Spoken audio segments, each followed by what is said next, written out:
Fakultas Sains dan Teknologi Universitas Terbuka merupakan fakultas dalam bidang sains dan teknologi yang bertujuan menghasilkan lulusan yang kompeten, mandiri, dan kompetitif di bidang sains dan teknologi. Awalnya, fakultas ini dinamakan Fakultas Matematika dan Ilmu Pengetahuan Alam. Kemudian pada tahun 2019, berdasarkan Permenristek Dikti, berubah penamaan menjadi Fakultas Sains dan Teknologi atau FST.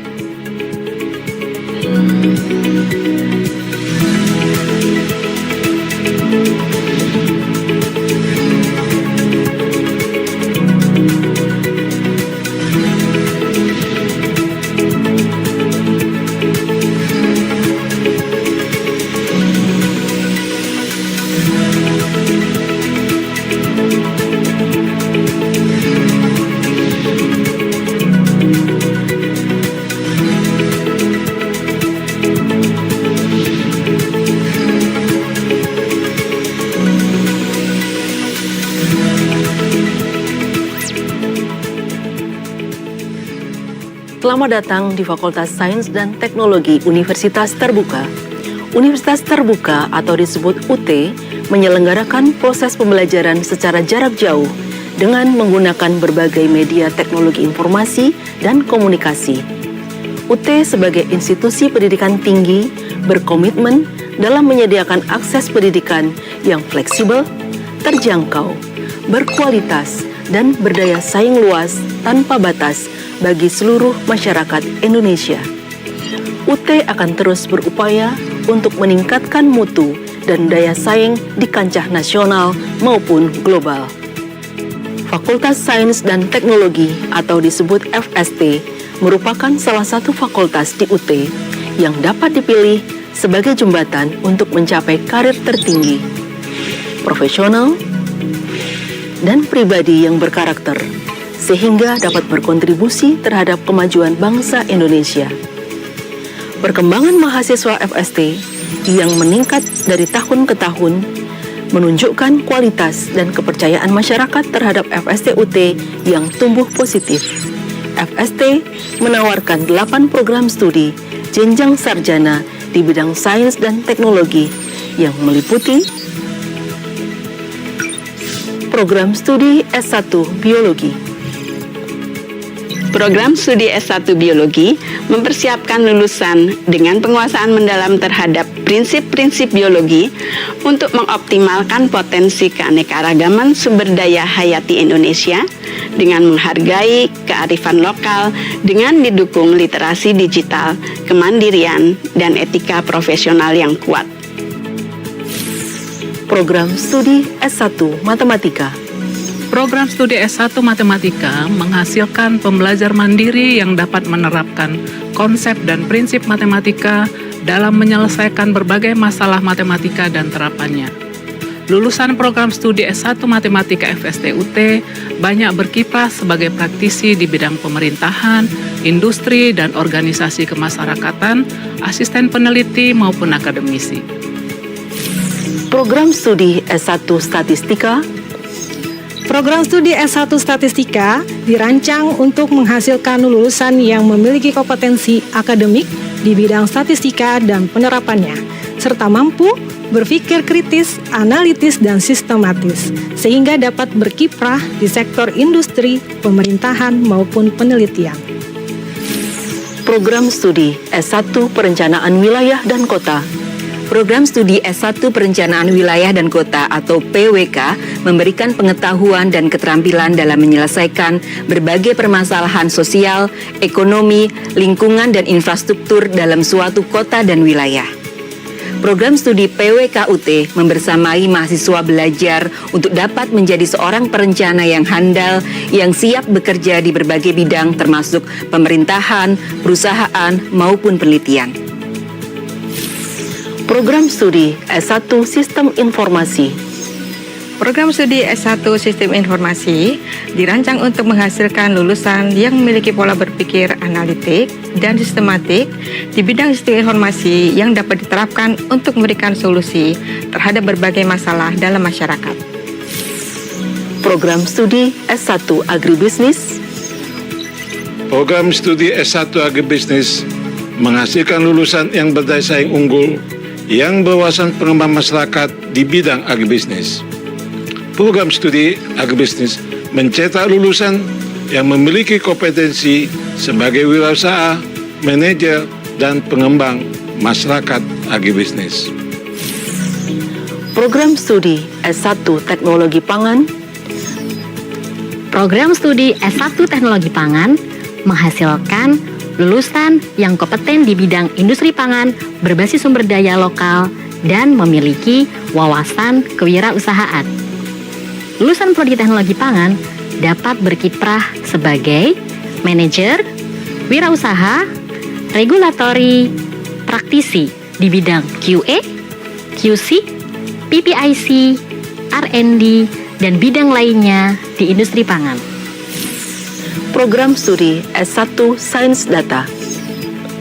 Program studi S1 Sains Data dirancang untuk menjawab tantangan zaman dan mencetak para ahli data handal di era revolusi industri 4.0. Para lulusan dibekali keterampilan ilmu statistika, pemrograman, visualisasi data, machine learning, dan big data analysis agar siap bekerja sebagai data scientist untuk menyelesaikan masalah real di berbagai sektor seperti bisnis, industri, dan sosial.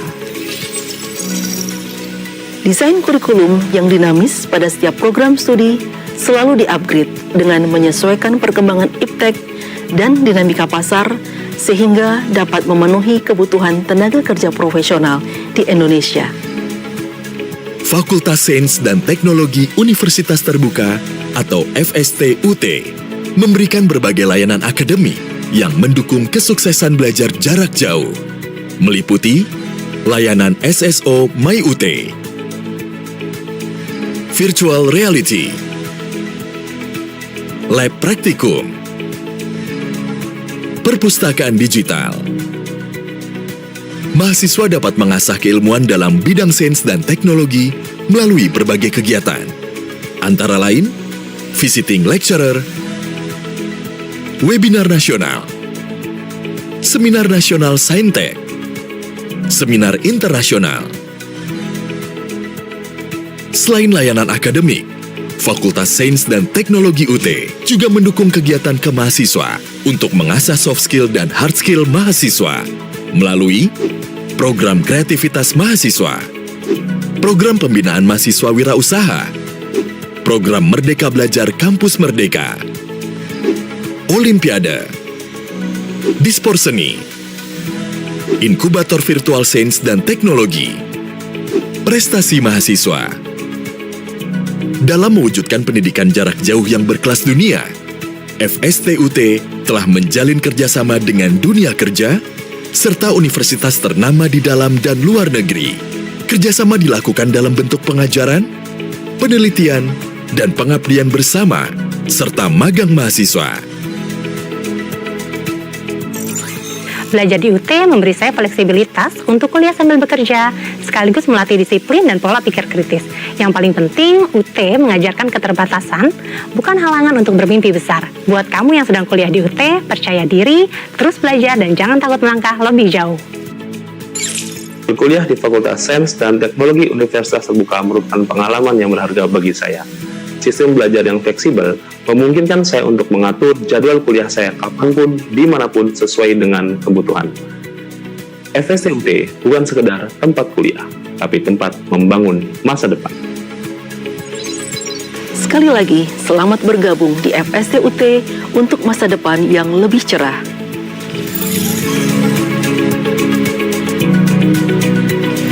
Faculty of Science and Technology, kreatif, inovatif, kolaboratif, FST UT.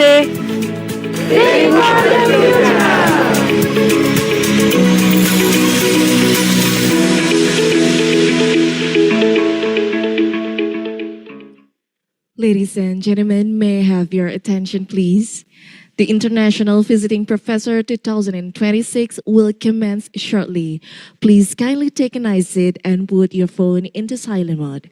And for online participants, we would like to ask you to put your microphone in muted mode.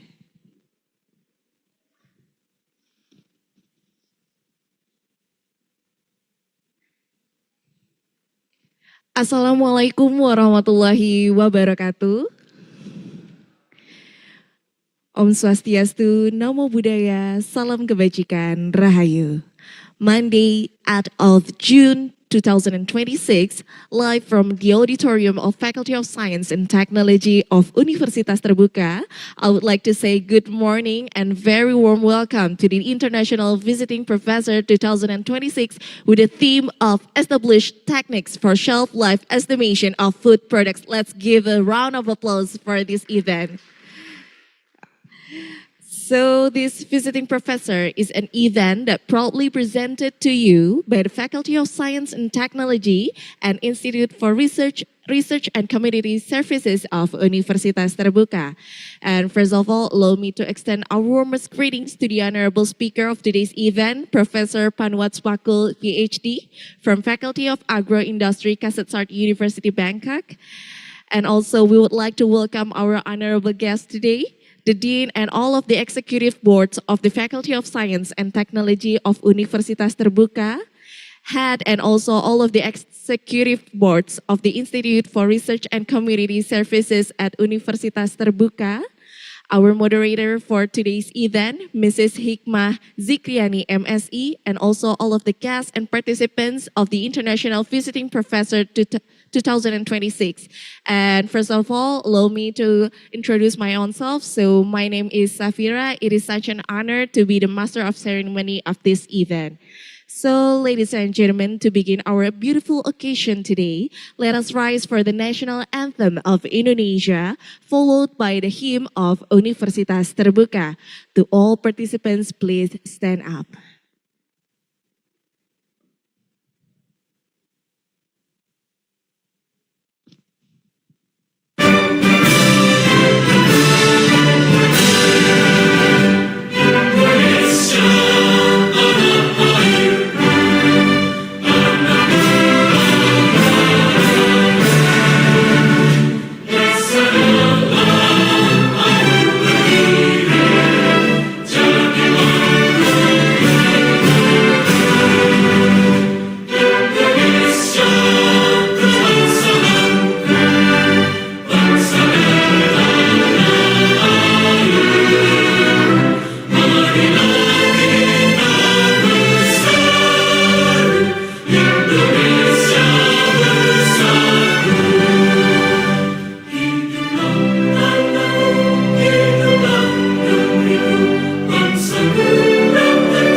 All participants, you may have your seat again.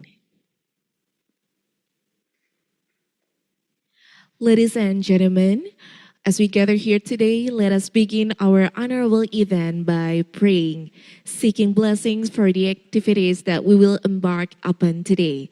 And at this time, we invite all attendees to observe a moment of prayer or reflection according to your respective faiths. Please start praying.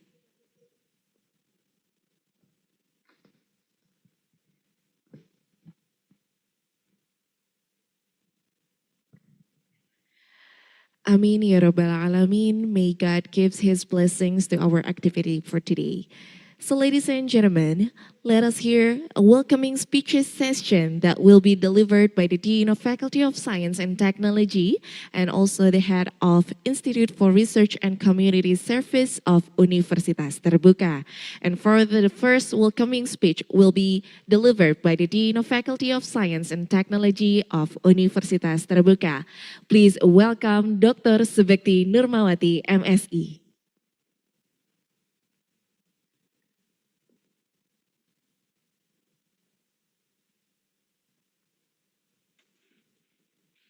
Bismillahirrahmanirrahim. Assalamualaikum warahmatullahi wabarakatuh. Good morning, ladies and gentlemen. May peace and prosperity be upon us all. Om Swastiastu, Namo Buddhaya, Salam Kebajikan, Rahayu. First and foremost, let us extend our deepest gratitude to Allah SWT for His mercy and grace, which have enabled us to convene in good health for this momentous occasion. It is a distinct honor and privilege to welcome you all to the Faculty of Science and Technology at Universitas Terbuka to inaugurate the Visiting Professor Program. Allow me to extend my respectful full greetings to our distinguished guests and university leaders, the Honorable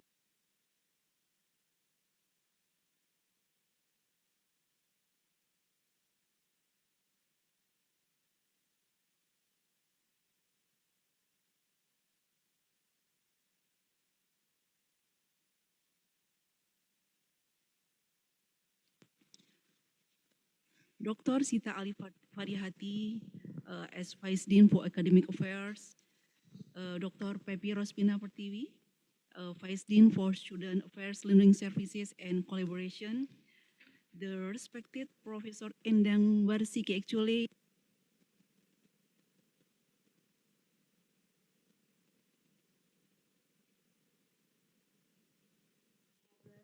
in the Faculty of Science and Technology,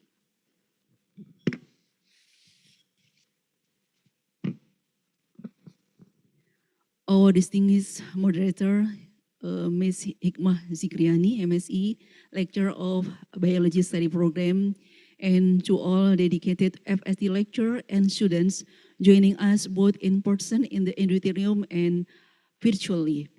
Ladies and gentlemen, the Faculty of Science and Technology at Universitas Terbuka is steadfast in its pursuit of excellence across academic research and scientific publications, advancing our strategic vision to become a world-class university. This endeavor fundamentally align with Universitas Terbuka's commitment to advancing the national agenda of elevating the global competitiveness of Indonesian higher education. To fortify the research and publication capacities of our academic staff, the Faculty of Science and Technology recognizes the critical value of direct intellectual engagement with highly reputable international scholars. Consequently, the Visiting Professor Program has been meticulously designed to serve as a catalyst for knowledge exchange, methodological advancement, the elevation of a scientific publication in higher impact journal, and the cultivation of robust global academic networks. Furthermore, this initiative is a pivotal component of our active participation in the Equity Program, Enhancing Quality of Indonesian Higher Education. This national initiative is dedicated to upgrading the human capital within Indonesian higher education. Institution drew strategic collaboration with premier international academics and universities. Ladies and gentlemen, we extend our profound appreciation to Professor Panuwat Suppakul, Ph.D. from Kasetsart University for his willingness to share his extensive expertise and best practices with our academic community. Over the next 4 days, Professor Panuwat will lead a comprehensive series of scholar activities at FST UT, which will encompass 1. First, an insightful guest lecture. Secondly, intensive workshop focused on drafting publication, manuscript, and formulating collaborative research proposal. Third, an engaging academic discussion featuring on the UT Radio podcast. Fourth, a collaborative community service initiative. Before I conclude, I would like to express my sincere gratitude to the Institute for Research and Community Service, LBBM, at Universitas Terbuka for its unwavering support of this program. My deepest appreciation also goes to organizing committee whose diligent and meticulous preparation have made this event possible. It is our fervent hope that this entire series of academic engagement will lay the groundwork for ensuring highly impactful collaboration in the future. Thank you. Billahi taufiq wal hidayah. Wassalamualaikum warahmatullahi wabarakatuh. Thank you once again, Dr. Nurma, as the Dean of Faculty of Science and Technology of Universitas Terbuka, who has already delivered her welcoming speech. So, ladies and gentlemen, let us hear the next welcoming speech from the head of Institute for Research and Community Services of Universitas Terbuka. Please welcome Profesor Dewi Artati Patmo Putri, MA, Ph.D.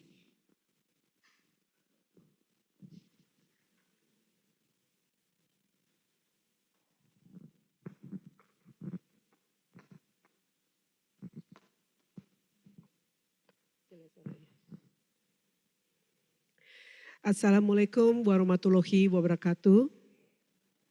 Good morning, ladies and gentlemen, and best wishes to all of us.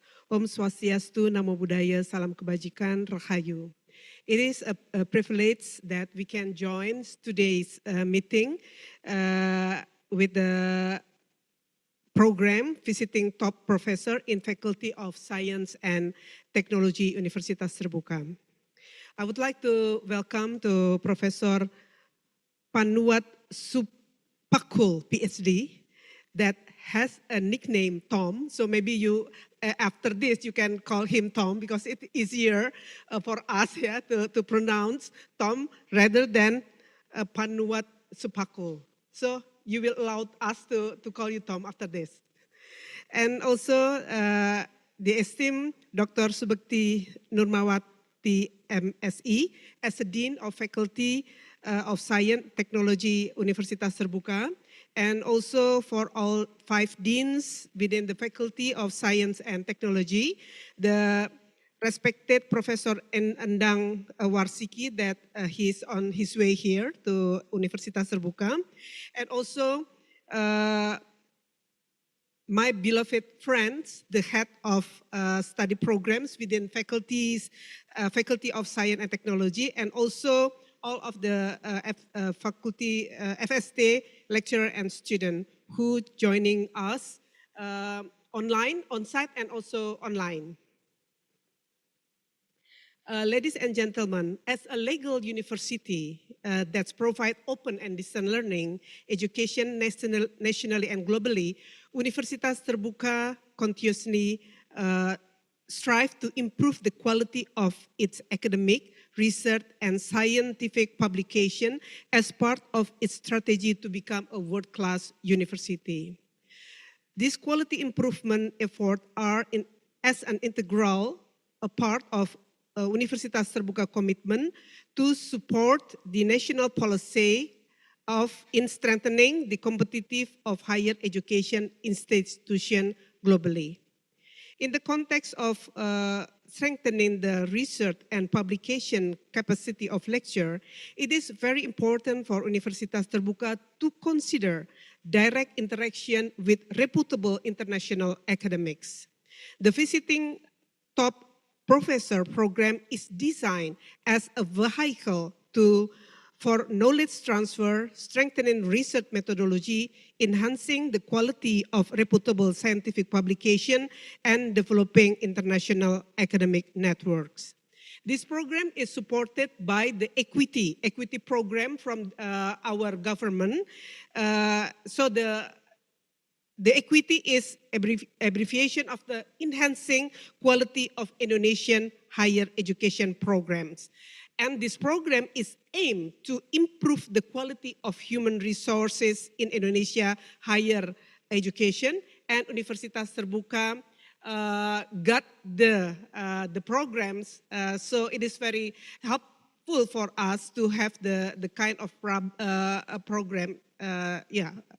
So the program, the equity program, it's take place from January to July 2026, and we invited 6 international professors or top-tier journal editors, a fellow professional organization, and member of national academic. And one of them is Professor Tom. So it's easier for me to call you Tom. So basically, the aim of the program of the visiting top professor is to increase the scientific capacity of Universitas Terbuka lecturers, and also to improve the lecturers' ability in design, implementation, and develop the high-quality international competitive research.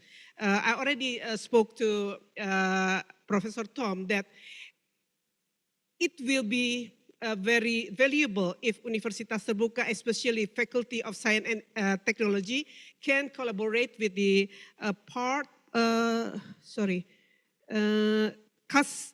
Kasetsart University, Thailand. So we do hope after this 4 days meeting with you, we can get an idea of the research that we can collaborate between Universitas Terbuka and Kasetsart University in Thailand. And also the equity program, it's aimed to strengthen the lecturer capability in produce scientific publication and international reputable journal. So after Universitas Terbuka and Kasetsart University already, for example, join the research collaboration, then we can publish together in a reputable journal. And also this program is to encourage improvement in the quality of research proposal, particularly those oriented toward competitive national and international grants. So we do hope that not only you that will have a collaboration with our lecturer here, but maybe your colleagues. You can maybe list some of your colleagues that can be work together with us. And also the program, it's to expand the academic networking and international research network from UT's lecturer. So I don't want to speak furthermore. So the last thing is we really appreciate for Professor Tom coming here to Universitas Terbuka, and also I really appreciate the Dean of Faculty of Science and Technology for coordinating this event, the visiting professor activities in Faculty of Science and Technology, and we do hope that this activity will support the improvement of the quality of research, publication, and international academic network at Universitas Terbuka, as well as the success of the equity program. Thank you so much. Wassalamualaikum warahmatullahi wabarakatuh. Once again, thank you, Professor Dewi, for delivering such another warm welcoming speech for this event, and you may have your seat again.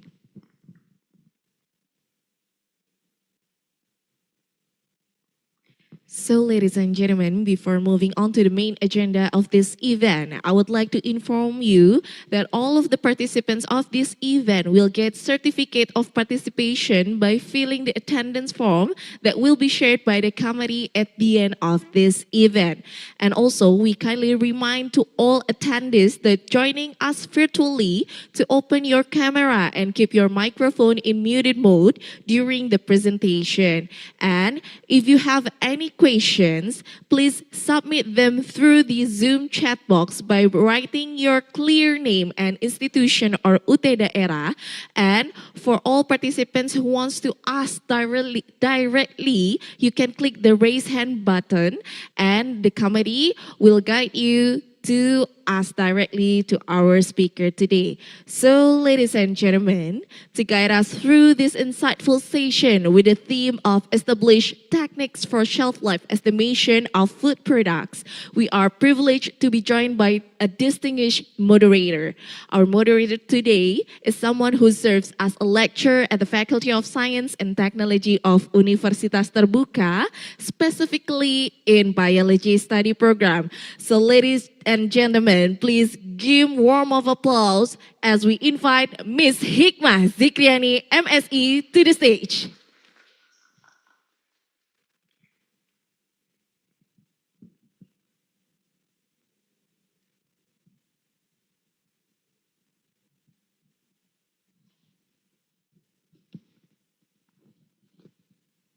Yes.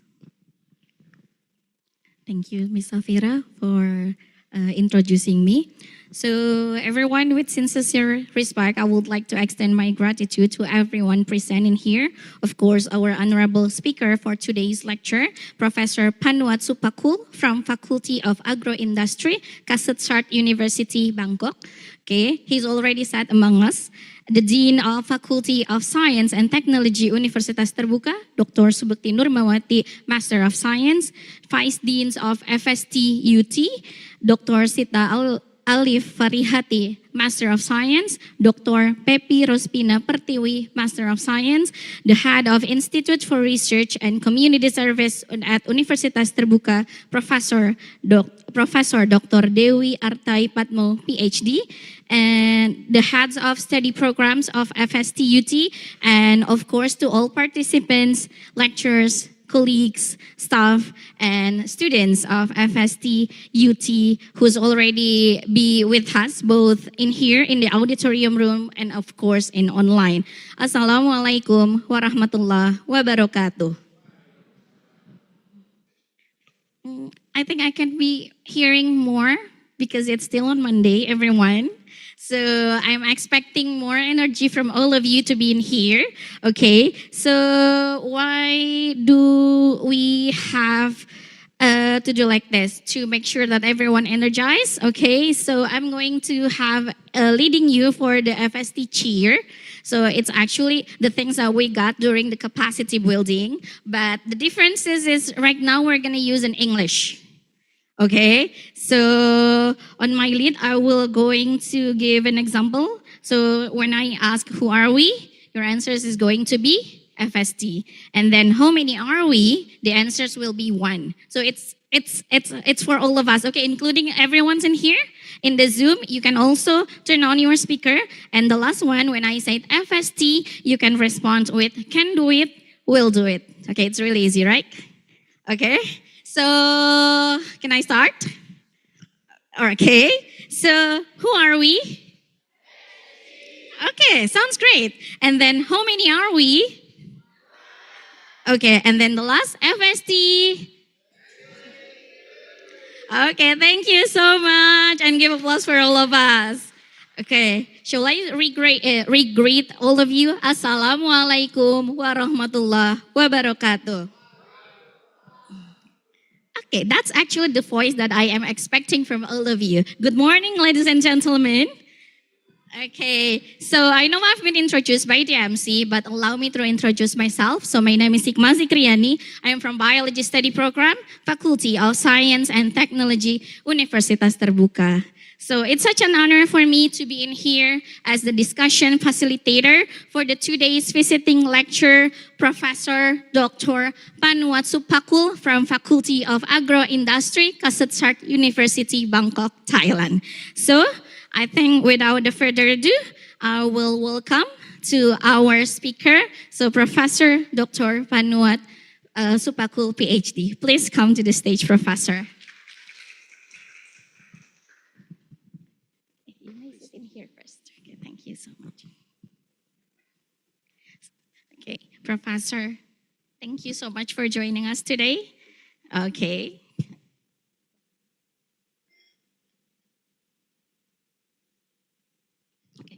Okay, so it's really great honor for you to be in here. And then I think you've been bored for hearing this, but welcome to Universitas Terbuka, Professor. So how are you today? Yeah, I'm fine, thanks. Okay, thank you so much. Okay, it's wonderful to hear, and then we are delightful that you could join us despite your busy schedule. So are you ready?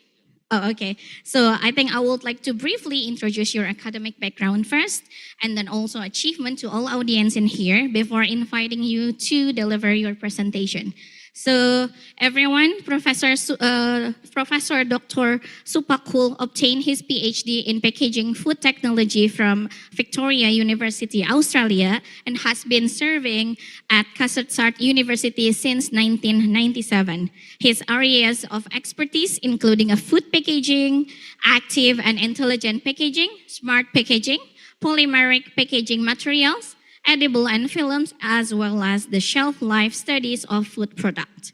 So throughout his distinguished career, he has authored numerous scientific publications, including the textbooks, book chapter, research article, and also patents.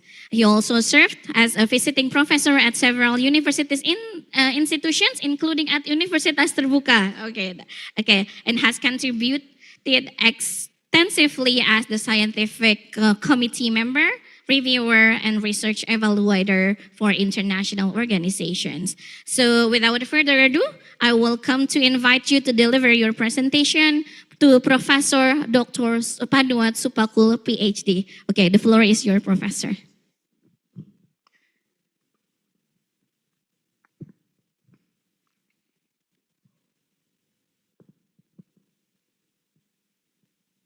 Hello. Good morning, ladies and gentlemen. Actually, it's the great pleasures and immense honors to be here to give lectures about this topic about the established techniques for the shelf life estimations for the food products. Okay, and thank you, the deans Subakti to invite me to be here. Okay. Actually, this subject or this lecture, actually, I just give some general information for you. If you're interested in this topic, this area, you can explore more, maybe in the textbook or whatever, okay? Before I give a lecture, let me introduce our department. Okay, I'm working at the Department of Packaging and Material Technologies. Okay, we established this department in 1985. Okay, and we have the bachelor degree and master degree and now PhD degree, to confer for the student. And for the research area that we have the active and intelligent packaging area, bio-based materials, distributions, packagings, food contact materials, food packagings, packaging designs and printings, packaging management, and even for the smart packaging. And we have some kind of the internships or exchange or even the collaborations with the university in every corner of the world, like Cal Poly State University, Michigan State University, and like Dongguk University or Yonsei University in South Korea. Now we have 16 faculty members. Okay. Now we have a full professor for 2, and then another 2 just in the waiting list for the King's endorsement. And then we have 8 associate professors and 3 assistant professors and 1 lecturer at the moment. And for why we try to give direction in this topic about the shelf life, because I think last times we have to invite to be give the technical articles for the reference models in food science. So we do collaborations with my friends from Chiang Mai University. So we write up these technical articles entitled techniques in shelf life and evaluation of food products. So you can have a look in this reference model if you're interested. Okay, for today lectures, this one I give you some outline. So we will give some overview. Okay, we give some the viewpoints of the food supply chains and safe food packaging, and then followed by the shelf life, datings and labeling, and followed by shelf life determining. And then we will give more about the approach to estimating shelf life. So by using the chemicals, physicals, and sensory indicators, and then microbial indicator, and the last one, this one we call for the holistic, the shelf life modeling. So it means that we try to use with the packaging material to apply, for the food packagings and shelf life determination. Okay, now let me start with the viewpoint of the food supply chains and shelves safe food packaging. This slide just show you for the food supply chains, right? Like we know easily, like from farm to table, right? You start growing, from the farm, and then we get some processing, like food processing, and then transport, and to the market, to the supermarket, and then the consumers just buy some kind of products. And here, anyone know the word about the food wastage? Actually, food wastage is composed with the two terms about the food loss and food waste. For the food loss, actually these foods intend to human consumption but can get waste during productions, post-harvest, right, and processing or distribution. So in this kind of the food loss, we can eliminate or try to minimize about the food loss by using the like the technical of food processing or something like that. And then for the food waste, okay, this food that discussed by the consumer. So by this one, for the food packaging can get minimized for this food waste as well. And here, this one just show you for the food wastage in the supply chain. As you can see, for the pre-consumer, they're dealing with the food loss. So that's why the food processing can minimize about this one. And for the food waste, for the post-consumer, for the packagings can dealing with this problem. And here, for the SDGs, okay, number 12, okay, so number 12 is dealing with the responsible consumptions and production. And if you're looking at the number 12.3, okay, 12.3 is dealing with the food loss and food waste. So it means that if we can minimize in terms of the food waste, so it means that we can reach, the target number 12.3, okay?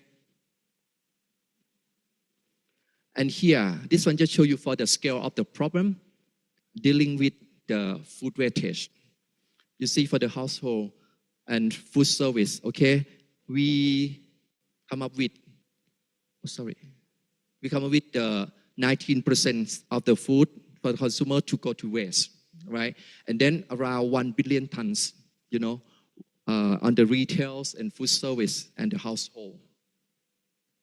And here, this is an opportunity. From the food waste, okay, it's not just we waste from the food, for the consumption. You can see they can cause about the environmental in terms of the greenhouse effects emission, for 10%. And here for the economics, it's up to 940 billions a year. And then we have some kind of the humanitarian, for Syria and food insecurity. And here, that's why now we arise with the safe food packaging. What are safe food packaging? This one is designed by the Australian government. They try to minimize or prevent the food waste, from farm to tables, to meet the global sustainable packaging target, especially number 12.3. Okay. And here, for the food waste reduction, as you can see in the left-hand side, we have a trade-off between food waste and the packaging. If we can use the packaging more, okay, we less the food waste. Of course, for the packaging material, we can use, of course, for the synthetic, we need, to move to the bio-based material to make sure that some kind of the packaging material cannot get a problem with the environment. Okay, and here this one just show you some kind of the indicators that especially in UK from the insignia technology. Okay, we can use to this label, to warnings to the consumer to make sure that they can finish your products, within the time before they can get spoiled, right? So that's why we try to minimize in terms of the food waste. Okay, and here for this slide, just show you how some kind of different technology, can approach to mitigate things for the food waste. For the smart packaging, actually is my expertise area. It's one of them that can mitigate the food waste. Not only smart packaging, but also AI, blockchains, or Internet of Things, okay, and whatever. Okay, for the smart packaging, if we're looking closer, for the smart packaging in terms of the active packaging, okay, this active packaging we can protect or the preservation, okay, in terms of the extended shelf life of the products by using the active ingredient, like antimicrobial packagings or oxygen scavenging, whatever. And then for the intelligent packaging, so this one dealing with the indicators. So we can use this indicator to monitor, to give some warning sign to the consumer. And then the last one for the connected packaging. So this one we can link, with the QR code or whatever via smartphone, because normally the consumer have a smartphone already. So we can link our information, to the consumer, to know what this kind happens in the package or whatever. Okay, now let me move to the second one for the shelf life datings and labeling. Okay, this one just show you for some kind of the label, right? We have the sell by date, best by days, use by days, expire on, the best before, so many things, right? And here, this is a definition, okay? Now let's see some of them. Like use by days. This one, the food safety is required for the perishable products, like a sandwich, okay, or the bakery products, okay? These are short shelf lives, so we have to use in the required or controlled temperature. Or for the best before, it's like a high quality period. So it means that the time period during the nutrition or sensory quality is considered as a high. So after best before this, the quality of the food maybe is dropped, but still can consume it, right? But for the shelf life date, it means that the non-consumable are removed from the store. Okay. And here, for the misleading about the best before expirations or manufacturing date, okay, you see here, because we have in terms of the condition, like temperatures, humidities, light or gas, especially for the oxygen. You can see here in the curve. So when the temperature is increased, you can see the month of the storage, it will be decreased. It will be decreased when the temperature is increased, okay? The shelf life storage is decreased, okay? But anyhow, you see, for the lot of the packaged food, okay, unequal, same degrade rate. Because this depends on the condition, how do we store. So the same lot, it doesn't mean that you get the same degrade rate. It depends on the condition. If you keep it the same condition, okay, you get the same rate. But different condition maybe can get higher or lower. And here, this one just show you for the qualities and tracking concept. Okay, now we try to move, from the like sell by date to the new improve the packaging, like in terms of the intelligent packaging. We try to use with the indicators, for consumer to know about what happens in the package or food package. So we can use with the indicators or use with the connected packaging, like electronic tag, okay, or QR code. And here, this one just show you for the flexible base before this. Actually, this already established and proposed in the Europe, okay, in 2008, but now it's already collapsed. You can see actually this one we call the Prince Electronics. Okay, in the label inside the label, okay, they have the Prince Electronics, and this Prince Electronics can sensing with the temperature, and this temperature can sense the signal. They can change the use by date and then the price of the products according to the quality of the products. This one we call the Prince Electronics. But now it has been disrupted. Why it has been disrupted?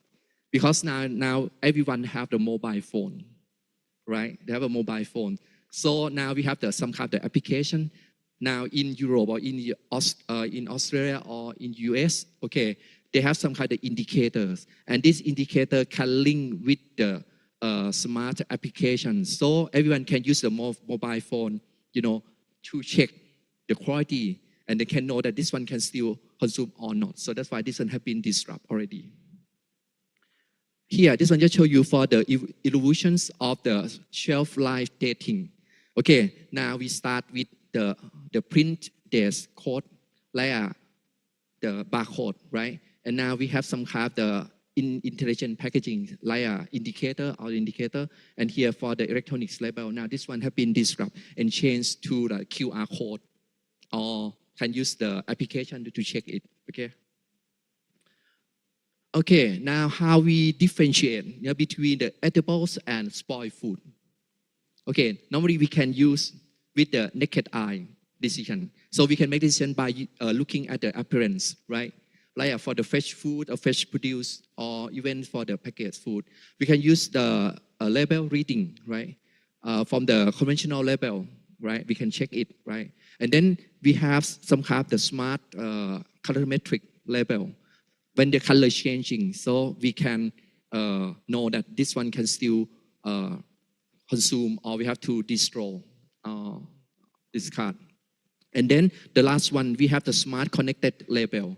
So this smart connected label is mean that when the indicator color change, this one can link with the smartphone and application. We can use the smartphone to check it. And we can know that this one still consume, or you have to throw away or discard it. For example, for the naked eye decision, okay, we can have a look, from the appearance like bananas. You can see the color changing from the green, yellow color or brown color. This one easily to distinguish, right? But you see here for the prawn. For the appearance of the prawn, okay, we can see easily can distinguish it, but still like this already spoiled, right? But you see the tag, I mean the indicator label. This one they can match from the anthocyanin. You see the color we can't distinguish. It's difficult to distinguish where the color changing with the anthocyanin. And most of the paper, if you read in the article, most of the paper, they try to adopt anthocyanin as a visual material. This one is one of the pitfalls of the research, I can tell you. Let's see. Like this paper, okay, for the anthocyanin, it's like a litmus paper. It means that they can sensing the color changing, just start from pH 1 until 13. And the color change is like colorful color change. But in reality, the color changing for the food products like a carbohydrate-based product, like color change from 7 down to 6 pH, just only one scale pH. Or for the protein-based product, color change, pH change from 7 to 8, just only one scale product. As you can see, for one scale product, the color closer together. That's why it's difficult to distinguish by using the anthocyanin, right?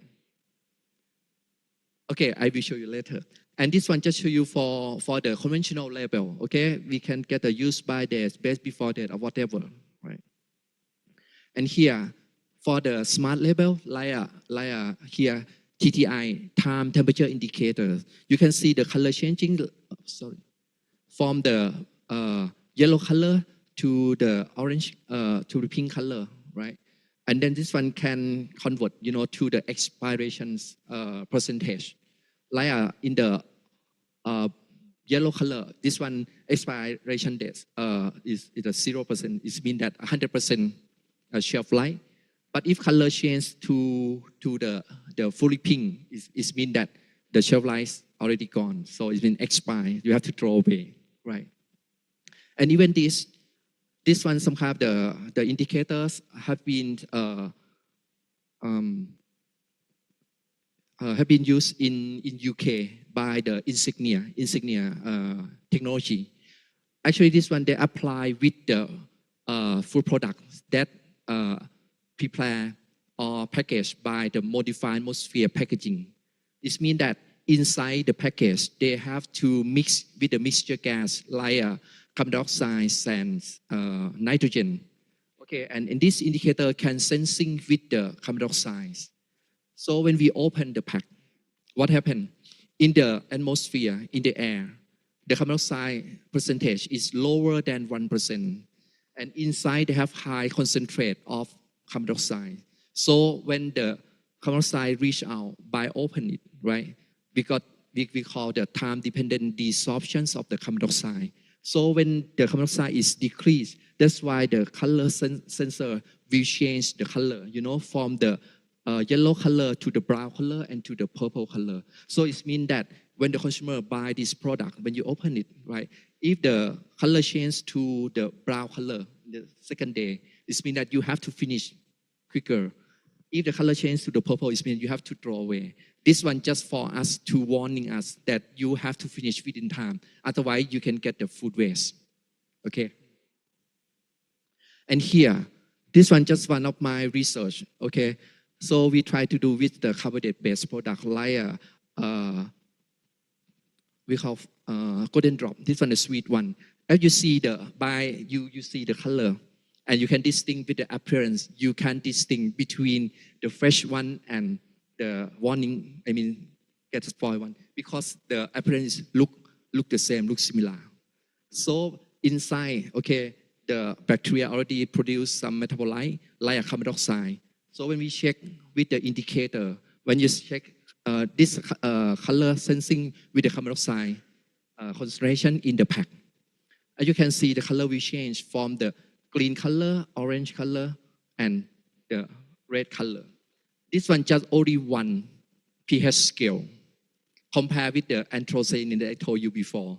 So that's why this one, we call it broad color span, is easily to detection. But for the anthocyanin, that one is the narrow color span. That's why it's difficult to detect by an HI. Because when the color scale, when we change, the delta E should be higher than 5. It means that an HI can distinguish it. Okay. And you see here, for the anthocyanin, it's like a universal indicator in the last one. That's why anthocyanin. But in reality, when you try to pick up the indicator or the visual material to be applied with the smart label, you have to select according to the pH scale. But for us, like this, okay, here why we can get the publications and to get a patent, because this one is not just a single pH dye. We do a mixture to make sure that we can get the color span, broader, easily to consumer to check it. Okay. And here, this another one for the smart connected label. So here we have some kind of the color changing, right? And this one can link with the application in smartphone. And we use smartphone to check it. and then we can tell us that this one just still okay or you have to throw away. Okay, that's why we call smart connected label. Okay, now let me give you some overview about the shelf life determining. Here, why we have to conduct the shelf life study. You see, first one, confidence in the actual calculate shelf life, not just estimate. Prevent recall. What happened in the food industry? If you don't have get the idea about the shelf life, when you distribute your products into the market, and the shelf life is not according to that you claim, you have to have to recall, right? To get the big money, to pay out. Or in terms of the maintain the quality, or to protect brand or reputation, okay? And even for avoid the expensive litigation, by get the sue, from the consumer or whatever. And then to get in terms of the consumer safety as well. When we have to conduct the shelf life study, okay, new product launch, new packaging, okay, challenge lifespan, try to extend the shelf life, data validations, okay, change some kind of the ingredient, okay, part of QA or QC program, or even current the packaging still perform or whatever. See, so many things. This is the reason why shelf life study have important. It means that you just change some packaging, you change some ingredient, shelf life may be changed. Okay. And here, like a novel shelf life solution you can see here, it's not just start at the end for the packaging, it's just start from the ingredient. It's like a hurdle technology. So it means that how we try to preservations or try to extend the shelf life of the product, it just starts from the food product. It's not just packaging. Okay, ingredients, you see, we have some kind of the edible film and coatings, or even for the food processing. Now we have thermal processing, we have non-thermal processing, right? Plasma processing, right? We have the ohmic heating or whatever, right? And then come up with the packaging. Now, one part of the smart packaging have been, put in this novel shelf life solution as well. And here, the first thing, to determine, we can do with the direct method, the real time. Okay, normally for the direct method, we try use with the perishable products with a short shelf life, right? So this one can get the precise the condition, and we can apply, with the short shelf life product. So we can do with the direct method.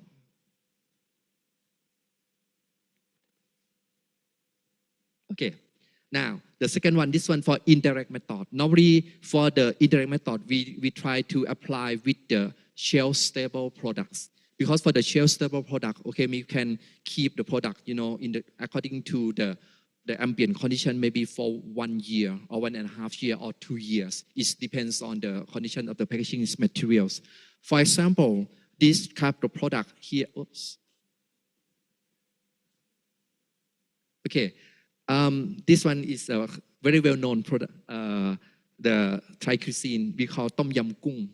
You will know, right? The spicy prawn soup. Very, very nice one. And the second one in the green color, this one is the tom kha kai, or chicken in garangos, coconut milk. Okay, this one is very nice Thai cuisine. So we process it, sterilization and put in the retort packaging, and we export this one to every corner of the world, right, for the retort packaging. So in this case of the retort packaging, so we can do with the indirect method. So it means that we have to accelerate the shelf life by using with testing with a high temperature to make sure that the product will be shorter in the short time, and then we can do calculations, to get some kind of the shelf life information. And here, this one just show you for the initial step for the shelf life determination. Okay, four things that we have to do. Actually, the first one is the shelf life storage condition, testing method, testing intervals, and number of the sample required. This number 4, this one is very important, especially for the pharmaceutical packaging. Here, let's see for the first one. For the storage condition, okay, for the direct method, real time, okay, you can keep at the real condition layer. Is a product keep at the ambient condition layer 25 degree or 30 degree. So we can keep at that condition, right?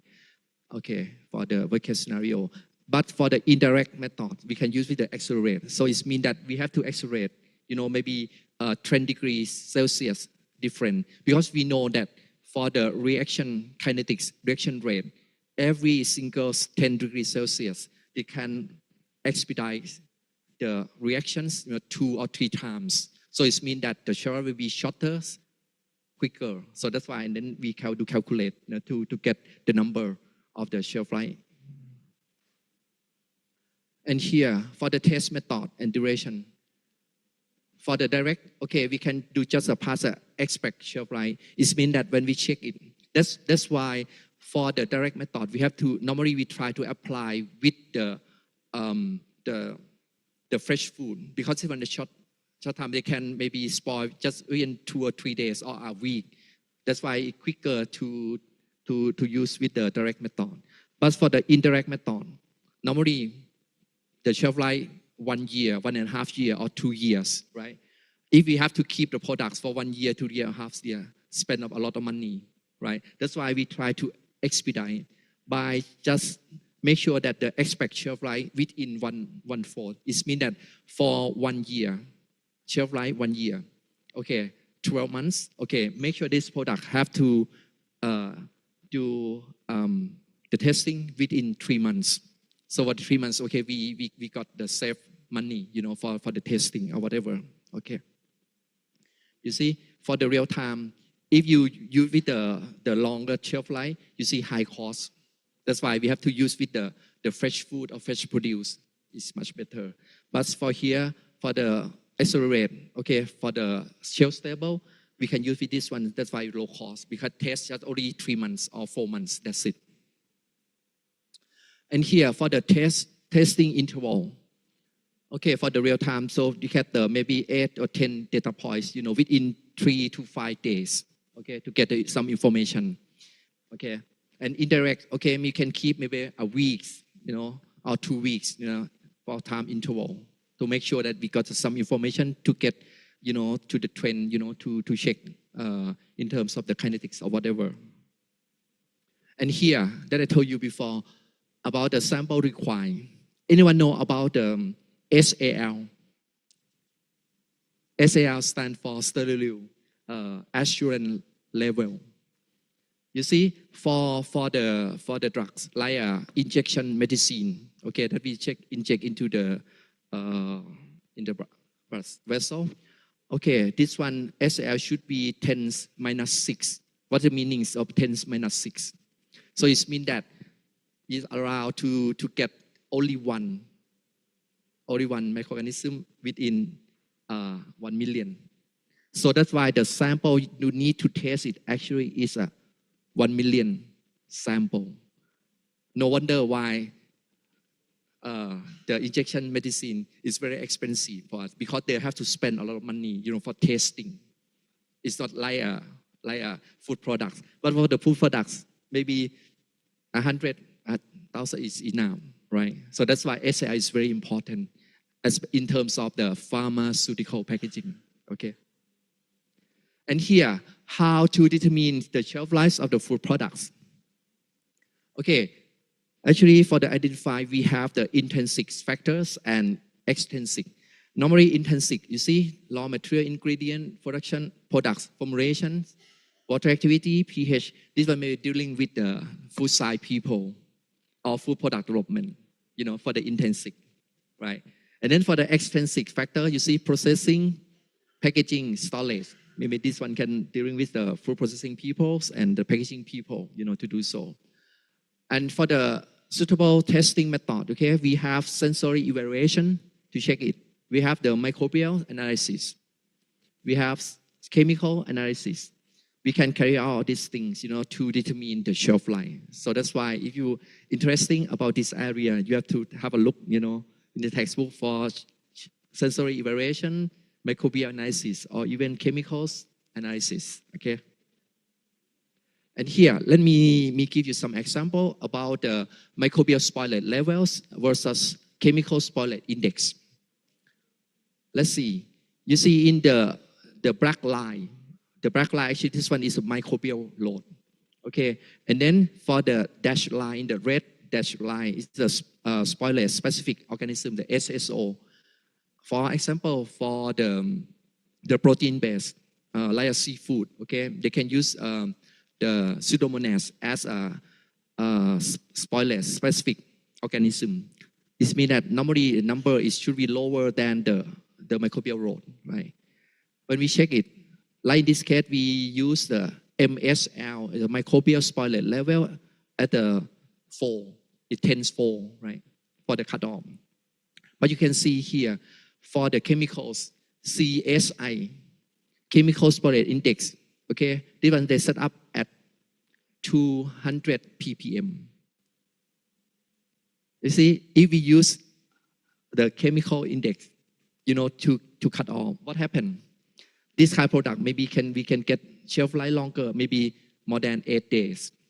But if we use with the microbial concern, just only maybe roughly 4 days already cut off. In terms of the safety, normally we go with the microbial load as a cutoff. So it means that this one we can use, to determine the shelf life. Okay.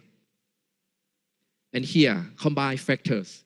You see, if we study, just look, concern just only pH, you see, in the red color and the blue color for the AW. If we combine together, it means we use pH at 5 and water activity at 0.94 as a hurdle technology. Combine, you can see we can minimize the shelf life. It means that we can extend the shelf life longer, for the Listeria count number of microbial load. Okay. And here, just show you for the hurdle technology. You see, we have the intrinsic characters and extrinsic. At the starting point, you see the in x-axis for the hurdles being added. And in the y-axis, this one is pathogen or microbial growth. So we combine with the pH, okay, water activities, okay, even use a preservative, we can extend your shelf life. And then if we combine with the extrinsic layer condition and use with the packaging condition layer, modified atmosphere packaging, we can extend more in terms of the shelf life. It means that we can increase the shelf life, okay? That's why we call hurdle technology.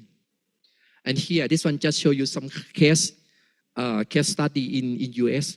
Professor Pravini Shinashoti, actually, she's the former professor in Department of Food Science in the University of Massachusetts. During the Persian Gulf War, okay, she has been assigned by the US government to develop the bread. This one just for the military. You see, this product have the shelf life 3 years. Normally for the bread, just only a week, that's it. With this kind of hurdle technologies, actually we can do so. But this one just used for the special purpose, for the military. Because they try to enhance for the soil, by using the nice bread, for them, something like that. So this one can do with the ingredient, and we can do with the active packaging, and even for the packaging materials. And here, for the rigorous requirement for the shelf life, here, the shelf life actually is the food that must be not placed on the market if it's unsafe or unfit for the consumption. This is very important to cut off the shelf life. So that's why normally, if we check the chemicals and microbial, normally we decided with the microbial load, because for safety, okay? And here, now let me move for the last section for the established approach for the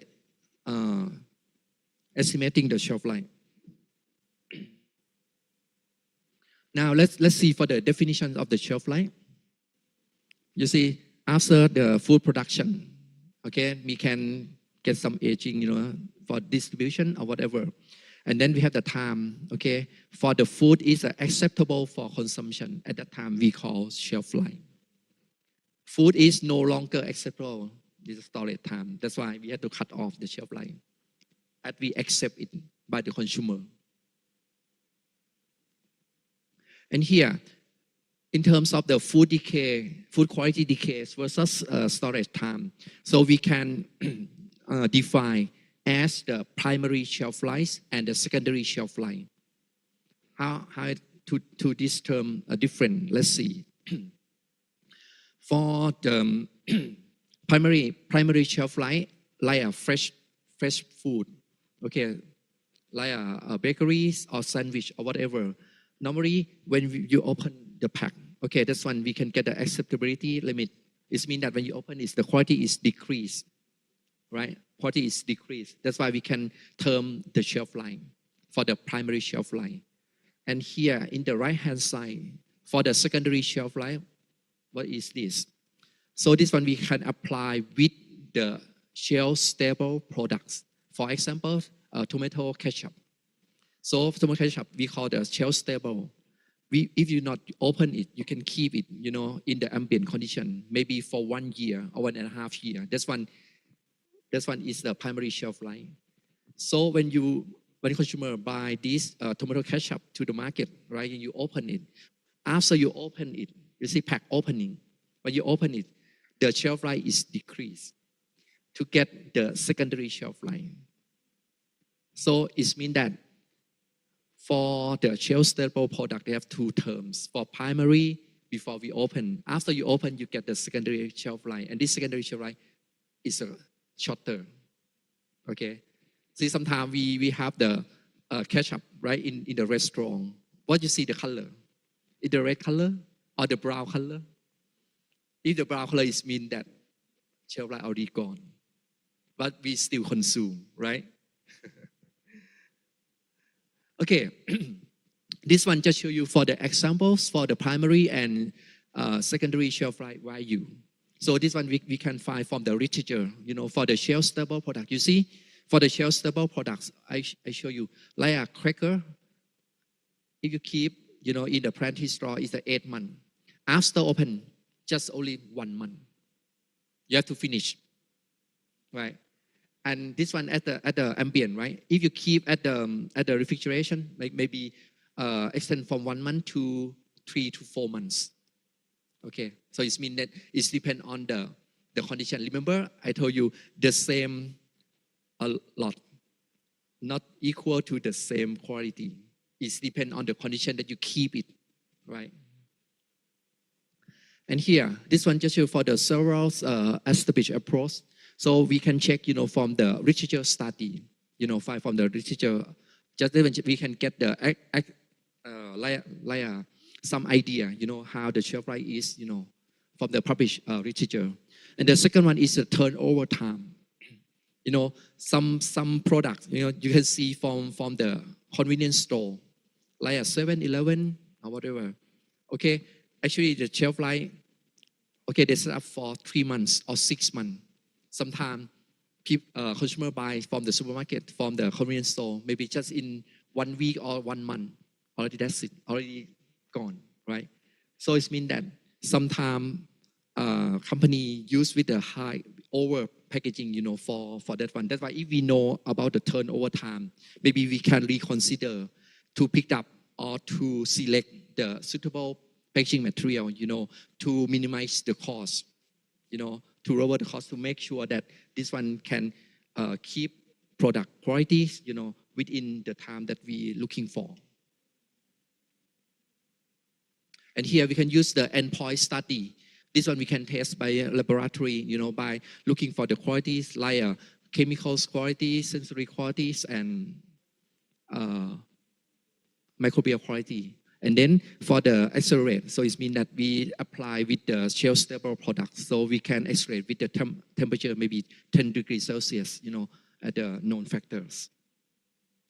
And here, just an example, we can get some idea, from the product shelf life, by using the literature study.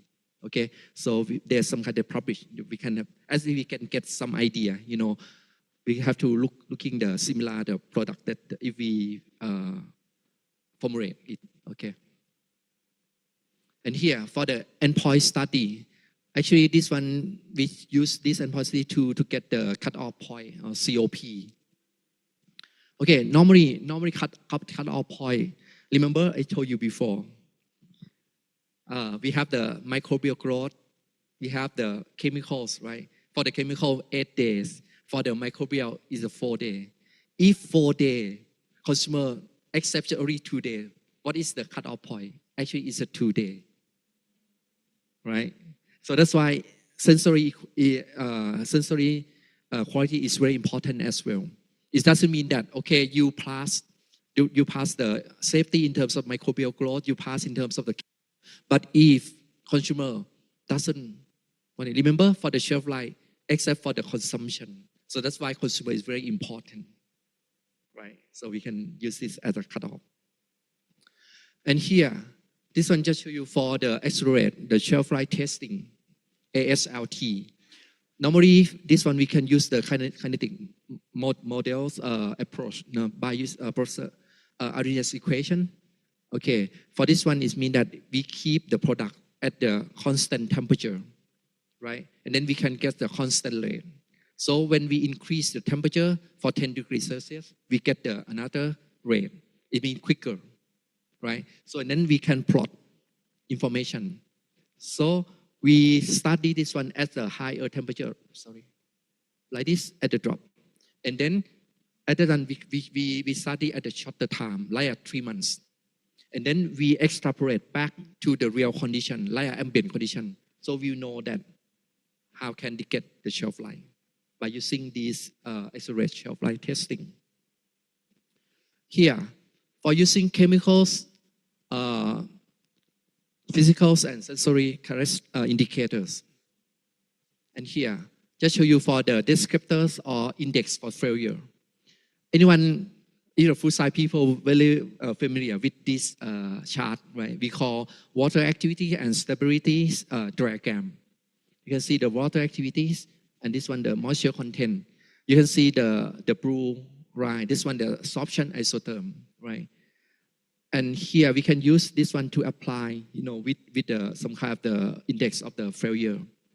So we can check in terms of the rancidity, like oxidations or the powder caking, for the absorption isotherm, or even for the loss of the keepness. So for this one, I will show you this, for the holistic approach later, according to this absorption isotherm.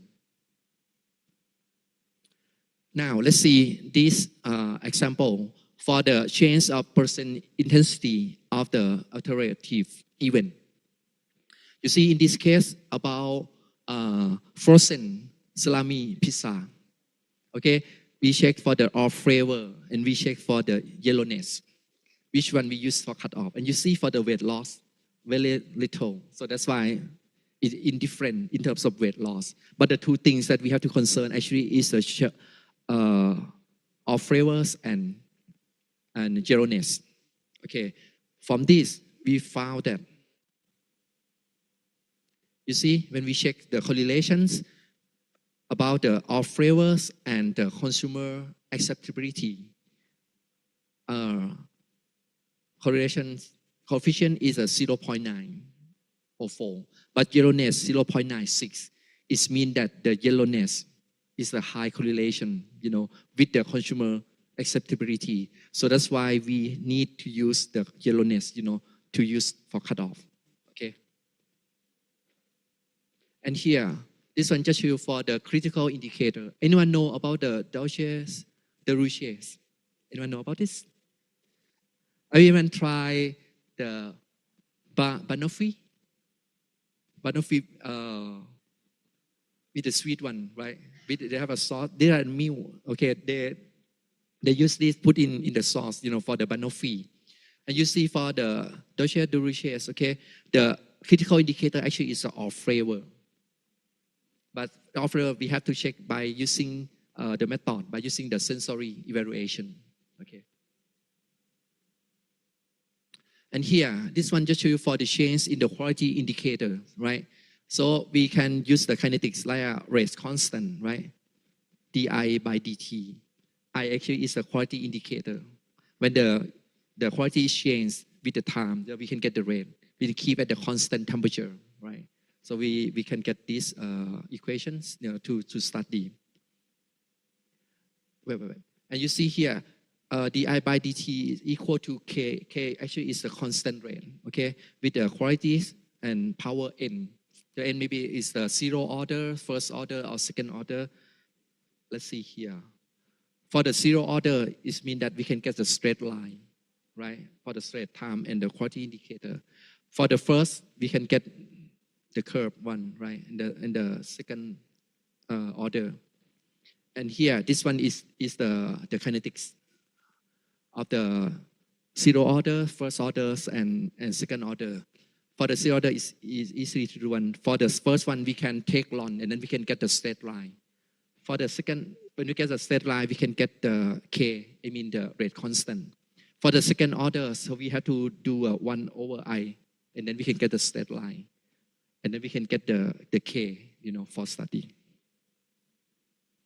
And here, you see, I like a zero order. You see, for the zero order, I equal to kt, right?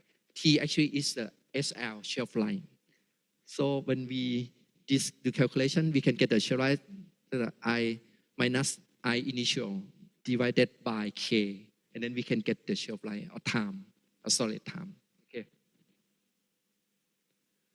And here, this one just, but in reality, most of them is not the straight line. Some kind of them, they get the behave at the sigmoidal evolution, especially for like a non-enzymatic browning or lipid oxidation. It's not like a straight line.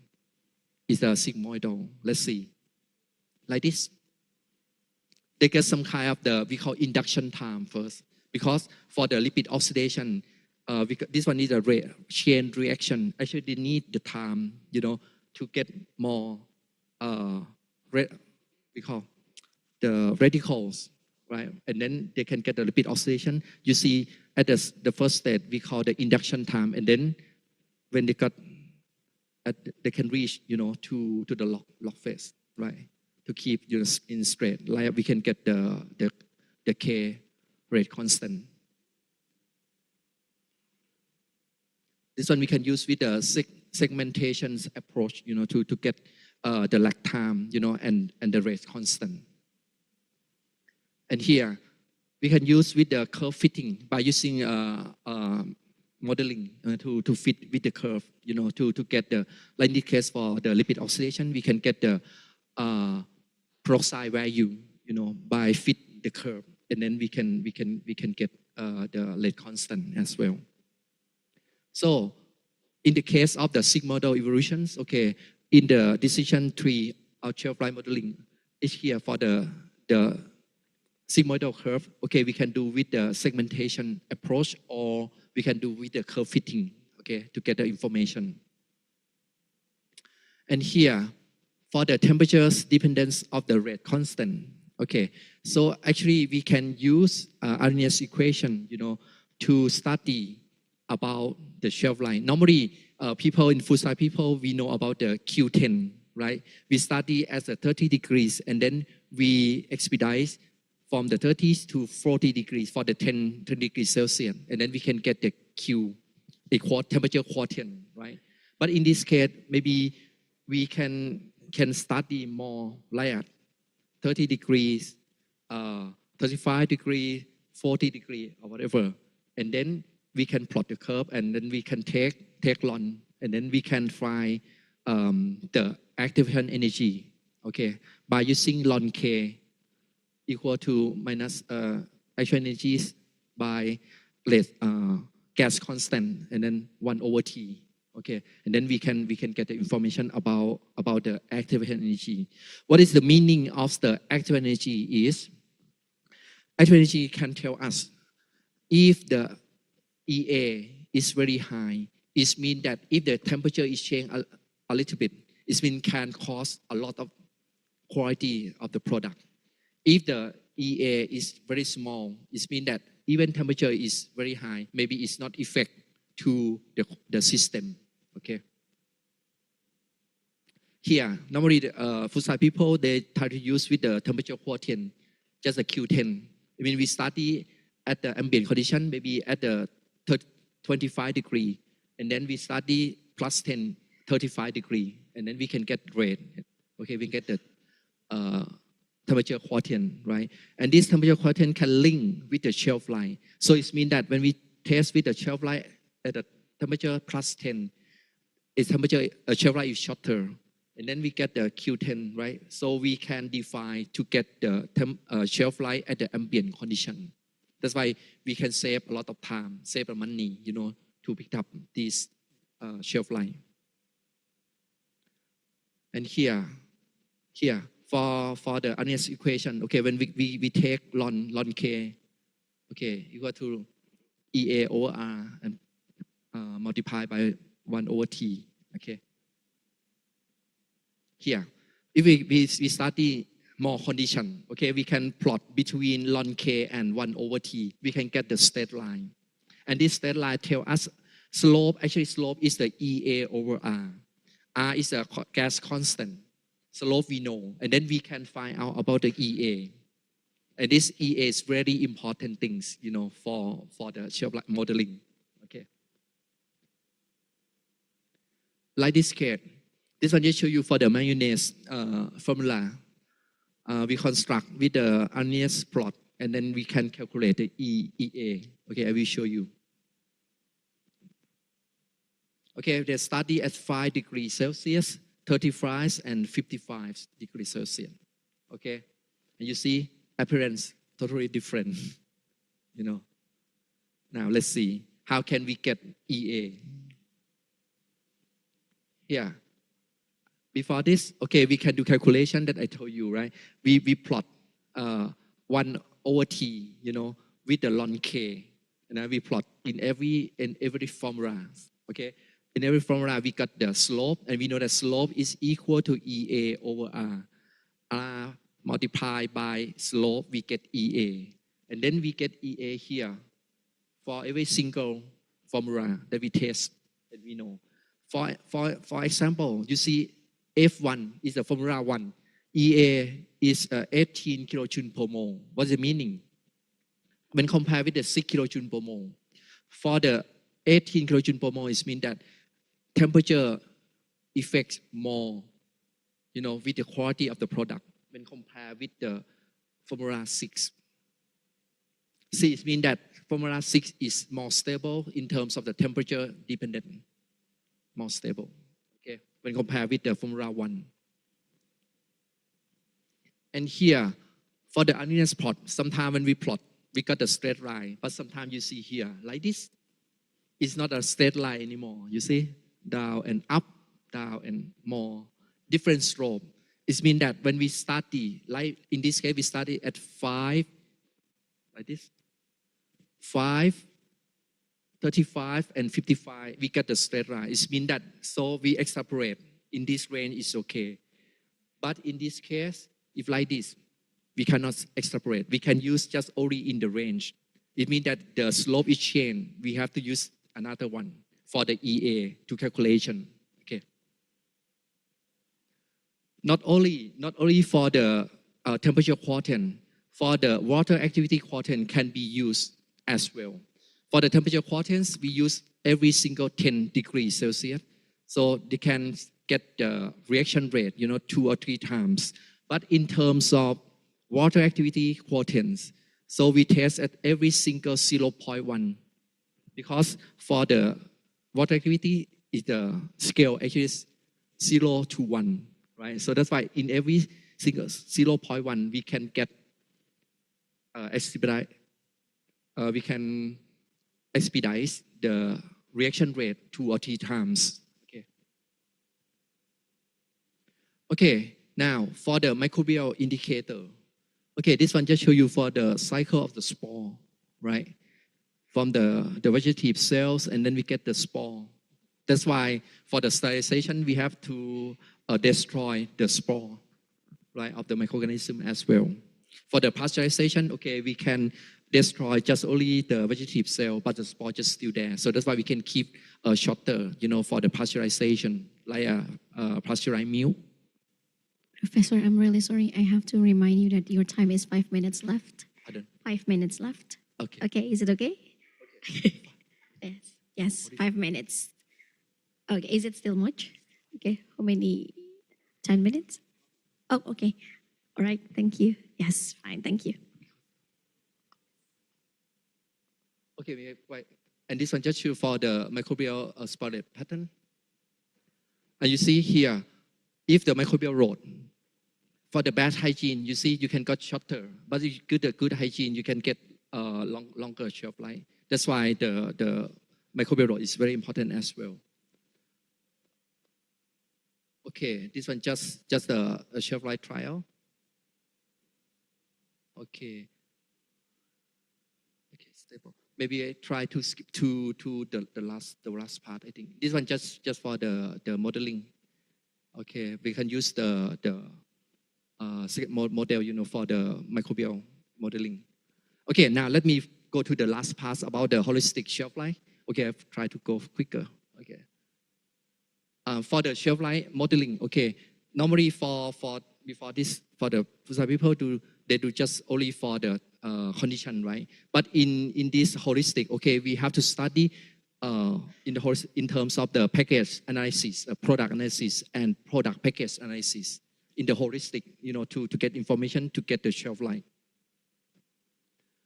Like this case for the product, okay, we have to know about the product dry weight, moisture content, okay, or the critical moisture content. The package, we have to know the permeabilities of the packaging, that the moisture can distribute into the package, okay? And we have to know about the surface area, that the moisture can distribute or oxygen can distribute inside the package.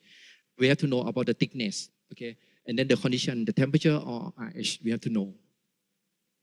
And here, I told you before, like absorption isotherm, right? This one for the products. Like this case for the durian powder or powder caking, whatever, we have to get some kind of moisture absorption isotherm, right? Like this one just show you for the moisture absorption isotherm of the product that we study, like this, okay? And here, we have to use this model, okay, for the absorption isotherm model to fit the curve, okay, to make sure that we get the closer, the critical moisture content. Like this, we can use the model, like absorption isotherm model, and then we use the R square. And you can see just R square is not enough. We have to check percent IMS to make sure that for the IMS is the residual, for the real conditions and the predict condition. Okay, then we get the residual. This means that if the percent IMS is lower, this one is better. But in this case, we know that, the gap model is much better. Like this here, experiment and predict. If you get a diagonal, in the diagonal, it means that in the gap model, this one much better. So that's why we adopt this gap model to apply. And here, this one just a product package analysis. Okay, we have to check the products in terms of the crispness by using the sensory evaluations, and we use the testing with the hardness, whatever. And you see for the absorption isotherm, actually is the diamond. Diamond is the absorption isotherm. And you see here, like this case, we cut off at the crispness at the 5 score. And then when we draw to AW, and then we draw to the moisture content, we can get the critical moisture content to get in the calculation.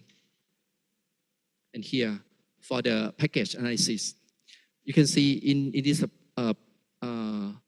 water vapor permeabilities, you see we got the WTR, and get the thickness, we can get the permeability. And here, water vapor transmission, okay, you get T, this one like a time or shelf life, okay, we get the area, and we get the G, this one is the rate change. And here, For in this case that I told you before, we apply this material, the packaging material to check with the water vapor transmission permeability. And we have to study at a single temperature, right? And you can see normally when we test it for the ASTM, normally we test the packaging material at the 38.1 degrees Celsius. This one is a safety factor. Normally when we keep the storage product, actually just 30 degree or 25 degree. For the 38, this one the higher temperature. It means that the shelf should be shorter, right? This one we use like safety factors. But in this case, we test with the ln PP, the permeabilities, okay? And we get the straight line, and we can get the EA. When we know the EA, you see here, we keep, for the experimental, we check with the packaging material at the LDPE, okay? We can keep at the real condition at the 35, shelf life at the 35 days. For the OPP, oriented polypropylene, just 119 days. So if you just do a modeling, just only use with the gap model, okay? We get the 30, we get the 97, because this one, according to the ASTM, at the 38 degrees Celsius. But if we predict shelf life with the gap model and EA, we use the EA to adjust, to know that at the real condition, what happened. You see, we got the modeling 36 closer to 39. We got 122 closer to 119. What is the meaning of this figure? Remember to me, I talk about the turnover time. This one is just like a standard method. So if we know that, okay, actually the product already gone, within the shelf life that we set up at 3 months or 4 months or 6 months, just only 1 month finished. So with this information, we can use this information for industry to make decision how to pick up the packaging materials, to lower the cost, to save the cost for the industry. And then you can competition with the other company. So that's why we set up this study. And here we publish this one. Actually, we just show just only two packaging material, but in reality, we set up, more than 25 packaging materials, for industry. Because my student, Lashini here, actually, this girl, she working with the Thai packaging center. So she can consult with the industry, so they can use this one to, tailor-made according to their products. So that's why we apply, and we present this work in Changwon, for the SLIM meeting, for the shelf life internet meeting, and we got the award about this. It means that the committee got what is going on about this system. Okay. Yeah, I think I finished about this talk. Okay, hopefully. Okay, thank you so much, Professor. And I think we can give a warm applause for Professor Panuwat. Okay. I believe we have learned so many things about self-package, and it's a long research to present your presentation. Wow, I hear a lot of things. Okay, so the important things I have in here is we believe that we learn shelf life evaluation is not about determining how long a product can be stored, but also ensuring the food safety, maintaining product quality, and reducing food loss and waste throughout the supply food chain. And also, as a biologist professor, I think I am particularly fascinated on how self-life studies integrate the food science and then interconnected it also with the microbiology and also packaging technology to address real-world challenge and face for the food producers and also consumers right now. So once again, thank you so much, Professor. And yeah, I think we've moved on to the discussion session. So I would like to invite participations in here to raise a hand if you have a question to the professor. And for everyone in the Zoom, I think you may also raise a hand I will call your name, and then after that, you may deliver your question. And for in the Zoom, you can also use the chat box to deliver your question to Professor, and then I will read it, and the Professor will be answering it. I think we can try with the someone in here. Okay, Pak Diki. Thank you, Prof. Panuwat, for the presentation. Very clear and excellent presentation. I'm Diki. I'm interested in your explanation about the use of color to determine whether the food is still good or not. But what if the producer use artificial color or artificial dye, for example, to cover the deterioration of the food, of the preserved food? Will it conceal the real situation of the food or not? Thank you.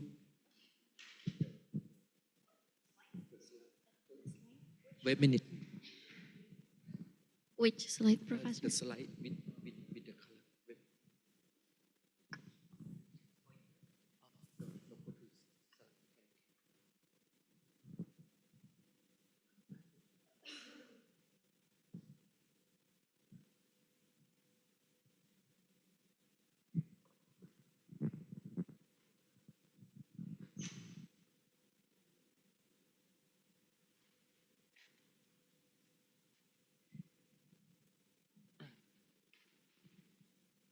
Okay, let's see in this picture.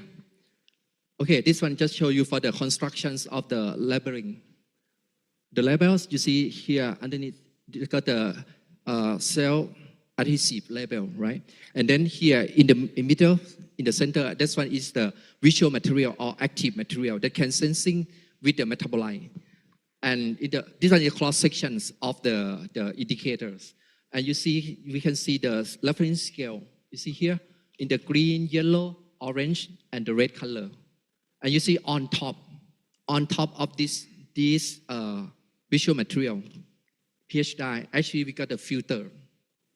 This filter will block to make sure that this Ph.D will not reach, to attach with the food products. And you can see in this product, actually we attach inside, right? And they have the headspace. But we have some kind of filter to block it. It's make sure that because the product is not like a surface contact with the indicators. Because we need some kind of the metabolite. This one is the volatile compound or the gas carbon dioxide. This gas will be diffused, to sensing, and they can diffuse plus to the filters to sensing with the color changing, from the green color to the orange color like this. Okay, so it means that make sure that it's safe. Thank you. Thank you, sir. So, thank you, Pak Diki, and thank you, Professor, for the answer. So, Pak Diki, is it clear for the answer? Okay, thank you so much. And then, is there any more question from participants in here? Okay, we have a lot. I think I will go to Ms. Ivana first.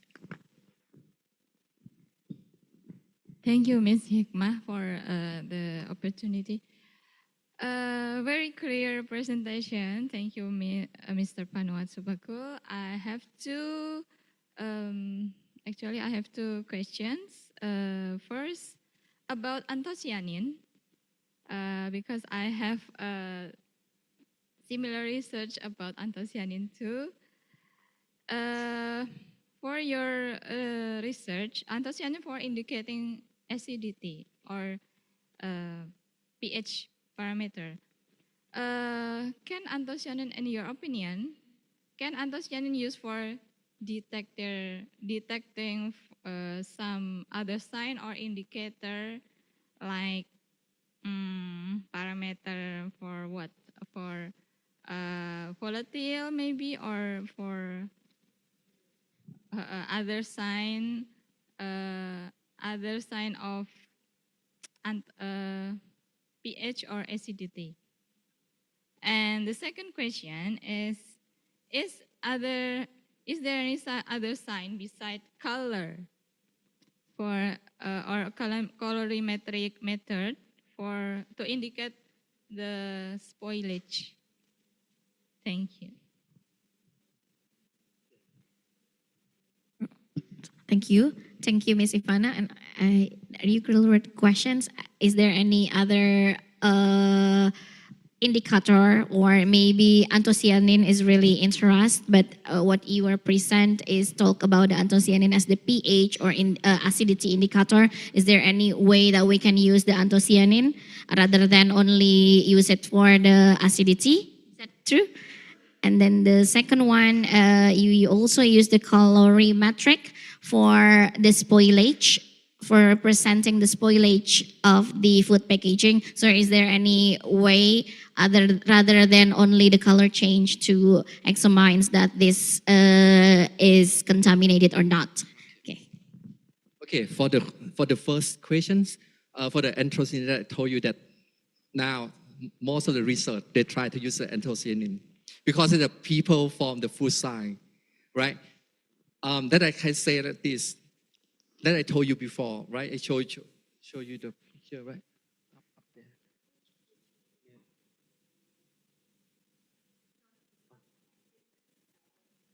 Up there. Right. Up there. Anthocyanin. Oh, yeah. No, anthocyanin. No. Yeah.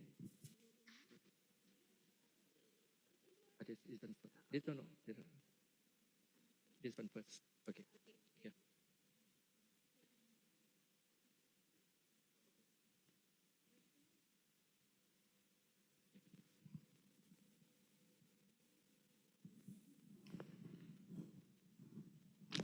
Okay. You see this picture. Okay. You see number B and F in the second line. You see the color? How can you distinguish? I ask you, maybe, are you sure? Because with the NHI, the color spread, you calculate for the delta E. Normally, delta E should be higher than 5. So actually, I have some information about it. Maybe I will show you later. Okay? Because for the 1 scale pH, read this, the color like this, you see. You see, number 7 and 6, or number 7 and 8, like for the protein base, you see the color very closer. Very closer. That's why NHI can't distinguish for the consumer. But for us, for number 7 to 8, we have four color scale. Green, yellow, orange, and red. Just only 1 scale. But for you, just, very close. That's why NHI can't. So they're asking me how we can apply. If you want to use with the anthocyanin, maybe you have to use with the others, maybe organic materials with a different color, and you can do mixture. And this mixture can differentiate the color scale according to the 1 pH scale. Understand? Like my case here. Oops. Like my case here. Okay, we use with the methylate and bromthemon blue. So when we mix together, that's why we can get the 4 different shades within 1 pH scale. Understand? So if you want to find, you have to find maybe can use with other material and mix together. Like in our study, we try to use with the anthocyanin with the another materials. Then we can get the differentiate the color much better. That's why an HI can distinguish. Otherwise, it's difficult. I can tell you. And this one, okay, you can show, you can get the color change, and you see most of the people,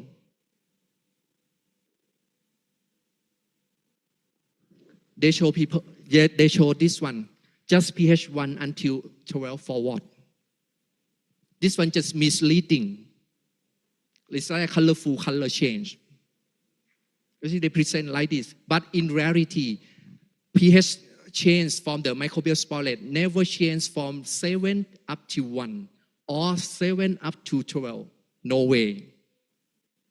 And for the metabolite that are present in the package, very small concentration. How can you change the color from 7 to 8 to 9?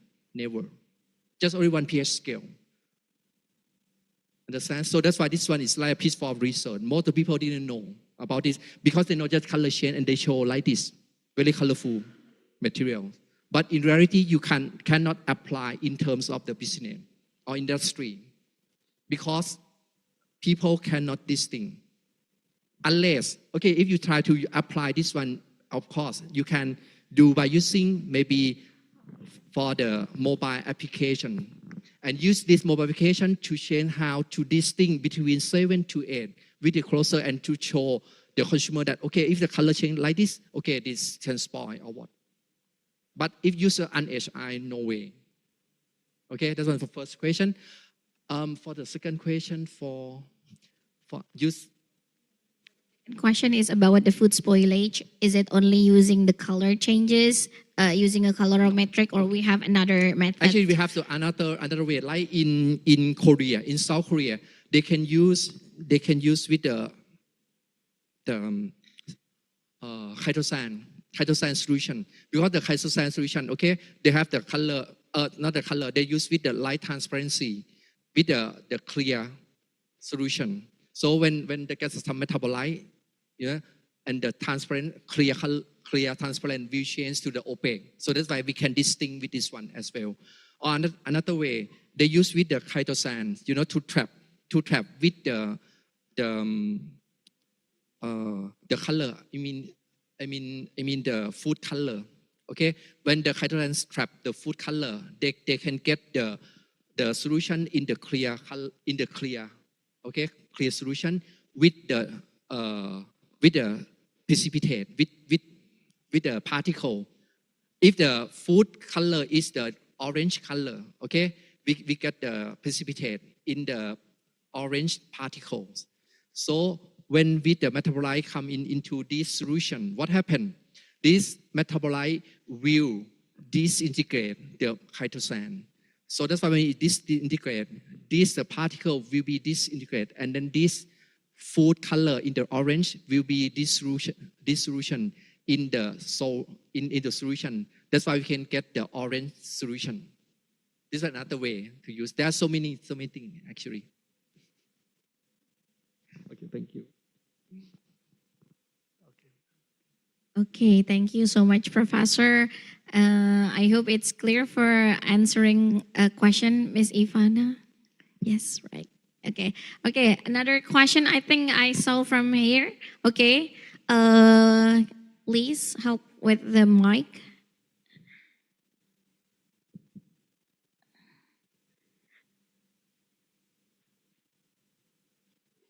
Okay, please mention your name and from which study program are you? And deliver your question. Yeah, first, thank you for the presentation. It's such an excellent presentation, and I learned a lot from this material. And here, my name is Eka Rizkawati. I'm a doctoral student in IBB University under supervisor Mrs. Indang. And here, please let me ask for some question. I have 2 questions. The first is about the utilization of the smart packaging, because you mentioned that the application of the smart packaging is highly developed in the highly developed country. But how is the current condition or current application in the Thailand itself? Because Thailand and Indonesia has maybe similar condition like underdeveloped country, or maybe have several economic constraints that have the similar condition itself. And also the second is regarding the acceleration self-life evaluation. First, I'm really sorry that I left out some important information you present, but I noticed that one important point is that the method is related to the function of the traditional self-evaluation as a validation approach for accelerated self-life testing. Because the accelerating self-life testing itself has exactly the modeling concept. And given its condition, could you please explain about how long or under what condition that the model and validation can continue, or how long the traditional self-life validation needs to be updated? Okay, that's okay. So correct me if I'm wrong. Okay, so the first question is I forgot the first question, but the second question is about the model that you are used. So is there in the current condition right now, is there any some kind like an expired for your model that we have to use? And then also, what is the current conditions? Right, the current conditions. The current condition, the current application of the smart packaging in Thailand itself. Okay, yeah, the current condition of the smart packaging in Thailand and also in the developing country, like I think Indonesia and Thailand for the example. And then the second one is about the validation, model validation. Yeah, the applying the model for the smart packaging. Yeah, because before you mentioned that the accelerating self-life evaluation is has the similar work principle like a modeling, and it needs validation. And then the traditional self-life evaluation has the function as the validation itself. But maybe is there any expired condition like you mentioned before? In what condition that we need to revalidate? Okay, or remodeling the accelerating self-life evaluation. In what condition we have to remodeling the software that you are using for this? I think it's related with the developing of the era right now. So is there any kind of any condition we have to updating, or is it gonna be very good in right now and also in the future conditions? So I think that's the question. Okay. I think I can. Okay.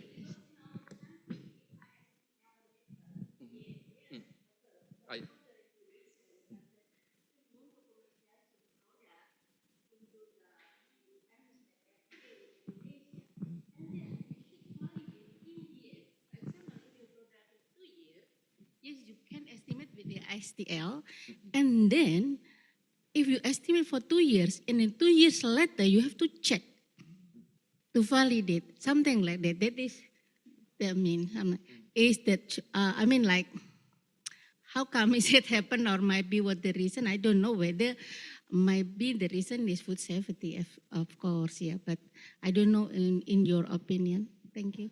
Something like that. Yes, sir.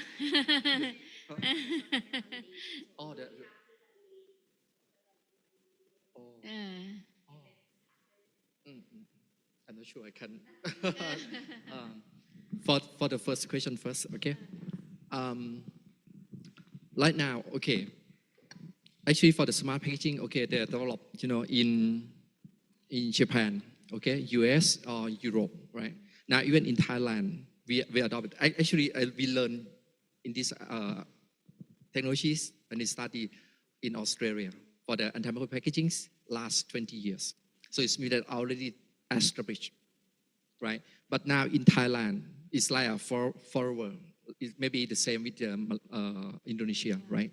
Okay, at the moment, before this, we start to adopt the oxygen scavenging sachet, to apply with the moon cake, I mean for the bakery products, in the company.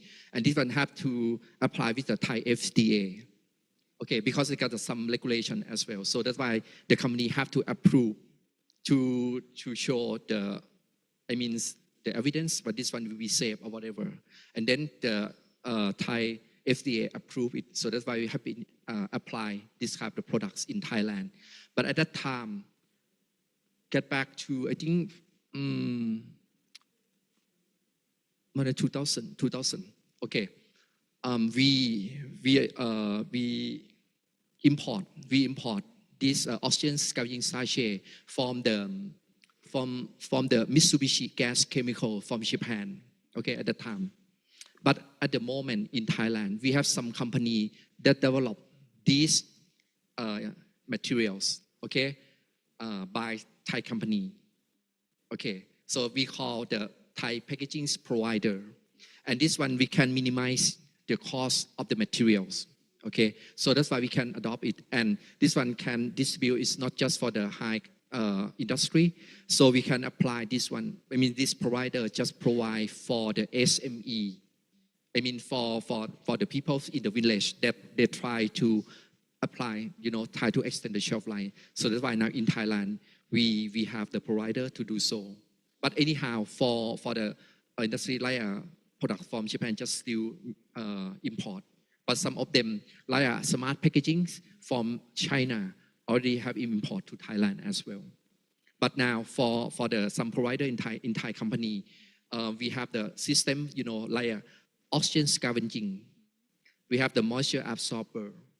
We have the ethylene scavenging. We have the ethanol generator. For the ethanol generator, we apply this one with the high sugar contents bakery products because this one can spoil with the yeast. So that's why we have to use the ethanol, and we have this system by Thai company already. For this one, for the first question, but for the second question, this one very difficult for me. But that I told you. But actually, of course, normally we do this one. Maybe this one is a different purpose for you. I just show you that because in some company, because it depends on us, we have to claim, right, for the 2 years, or it depends on us. If you claim for 2 years, you have to declare to make sure it's 2 years. But in our case, no. In our case, no, it means not claim. In our case, mean that we know that somehow the product have the turnover time is very short.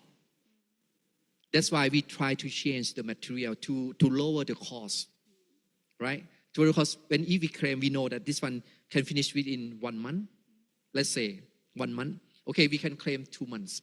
And material can cover for 2 months, so we claim just only for 2 months, according to the turnover time. So it means that for the material, okay, for the distribute in the every corner, I mean, out the skirt of the Bangkok, maybe we can use with this one. Okay, we expand to other corner. I mean, more shelf life, so we have used a different material. But in this case, with the same product, but different material. Understand? So that's why we came as, it means we use the lower material, right? But we do not claim for 2 years. Understand, right? Yeah. Maybe in that way. Right? Understand, right? Yeah, because we try to save the cost. That's what we need. Because now it means that turnover time is very short, but you use with a high spec, whatever. This one we call over packaging. Because the material can keep for 1 year. For what? Because you can finish within 1 month. Something like that. Yes. Arrhenius method is still valid or not? Something like that. Yeah. Because we just go straight to estimate, is it? No, that's why I told you that in this case, we study just not only material, yes. We study the product, we study the condition. And then that's why we try to get the modeling that's very, very accurate one, because the PDIC is the PDIC. Of course, when we get some information, we need to validate, of course, to make sure that this one just in the range that we claim. Yep. Thank you very much. Thank you, Prof. Thank you.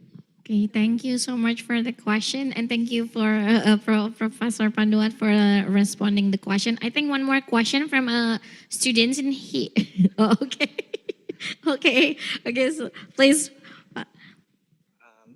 I'm Ib Muhlisin from doctoral student IPB. I'm just have a research about corrugated box with ventilator. This is used for post harvest or horticulture produce that I drop in that box to make the product more life time expanding. So I want to ask you, what is any other value besides I'm making the corrugated board with ventilator to make the expanding of their lives? So I want insights more insight about you, the current technology or the current methodology that apply with corrugated box to expand their lives, their food horticulture that can expand more expanding. That's all.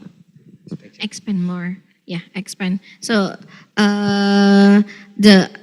what he did right now, I think he is using the ventilator to maintain the expanding life of the horticulture plants, right? Yes. And then is there any the current methodology or maybe another way to expand more rather than only using the ventilator for the food package, right? For the horticultural product. Okay. Okay. I'm not sure I can answer this correctly or not.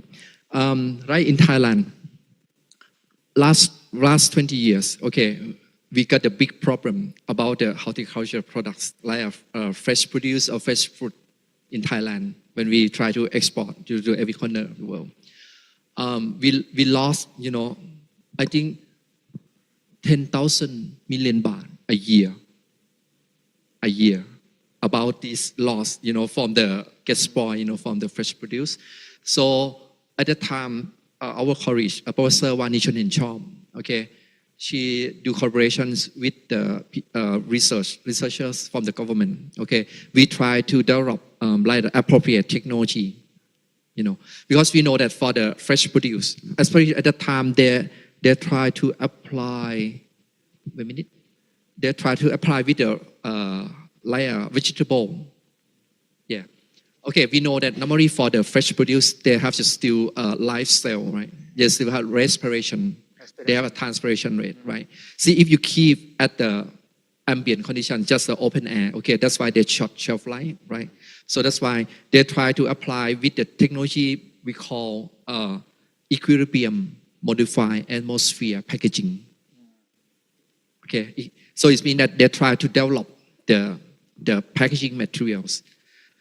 If we bring this the fresh produce or vegetable or fruit, put in the plastic bag, normal plastic bag, what happened? The oxygen can come into inside, slower than respiration rate. What happened?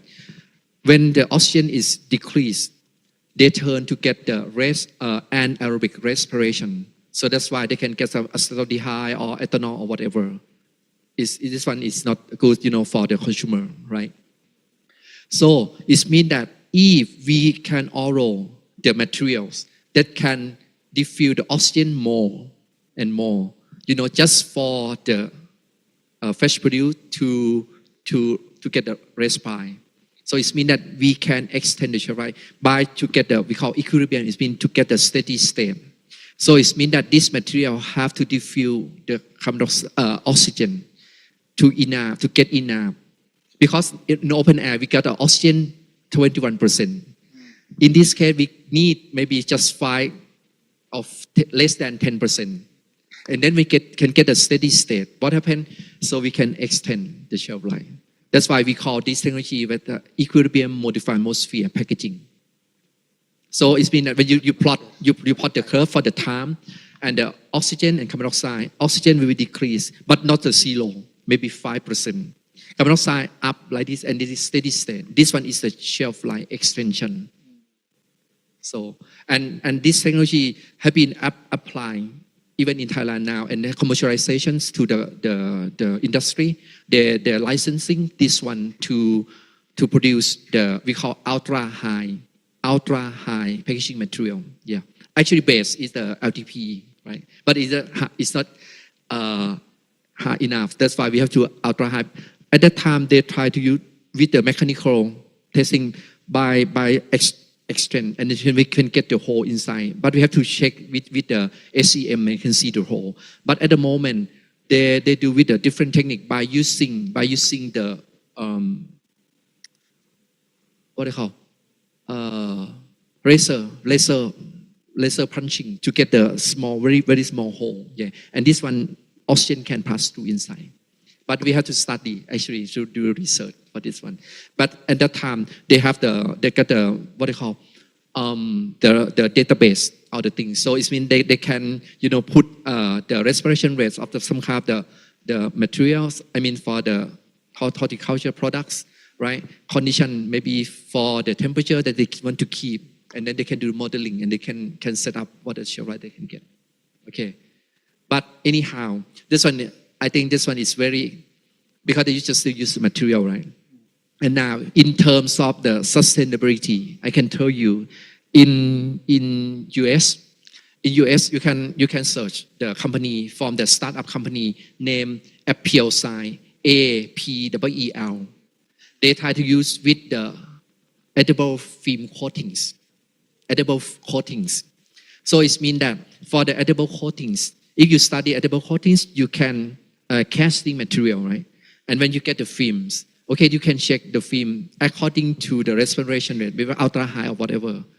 And then when you're testing, you just dipping, get the thickness according to the film that you test, right? And then we can use this edible film as a material, plastic material for equilibrium modified atmosphere. And this one is cheaper. It means that if this technology, adopt in Thailand, this one will be disrupt EMA film in Thailand. You know what I mean? So that's why easily want to do so, not just the plastic. You can use with the edible film coatings. But you have to figure, from the respiration, you have to study about the oxygen transmission rate of this edible film. You have to test for the carbon dioxide transmission rate, right? And then you have to know about the respiration rate of the food products, right? Fresh produce rate, transpiration rate, whatever. And when you study out, you have some data, you try the application, and you will find something, I think, right? Okay, thank you so much, Professor. I think we're enough for the question in here because we have also a question from someone in the Zoom. Okay, so Mr. Adam Salman is raised a hand right now. So can you please turn on your speaker and then deliver your question to Mr. Adam Salman?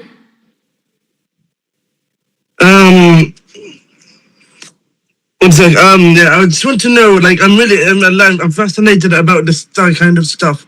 I'm really interested in this kind of stuff. I don't understand, but this is really great. I love science, I'm interested in this. I love Malaysia and I love science, so that's why. Oh, okay, that's it. So it's not a question? Oh, okay, all right, thank you so much. And then one more, I thought it will be question. So it's only saying that he loves Malaysia, he loves Thailand, and also he loves Indonesia. Okay, and then I think I have one more question from Nurfianto Giar. Okay, so I'm really sorry, I can only deliver your first question, which is how do we validate the shelf life estimation for complex and also multi-phases food system, such as for the example emulsifying or also high protein bar, and or the temperature increase trigger a phase change, for the example like lipid melting and also protein denaturation and degradations of the kinetics. Yeah, I told you before to poster and then Okay. the already this one, right? If you try to do so, you have to validate. Okay. As you claim, yeah. Okay, how do we do that? Forward it. So when you test, right, you have to keep and using the system and check it. Yeah. Oh, okay. It's really easy. It's just only check on the system and then validate it. Yeah. Okay. So if you're okay, I think I have one more from Bayu Iriawan, but it's going to be in Bahasa. So allow me to translate it first. So how can we accurately determine the shelf life and expiration date of the food?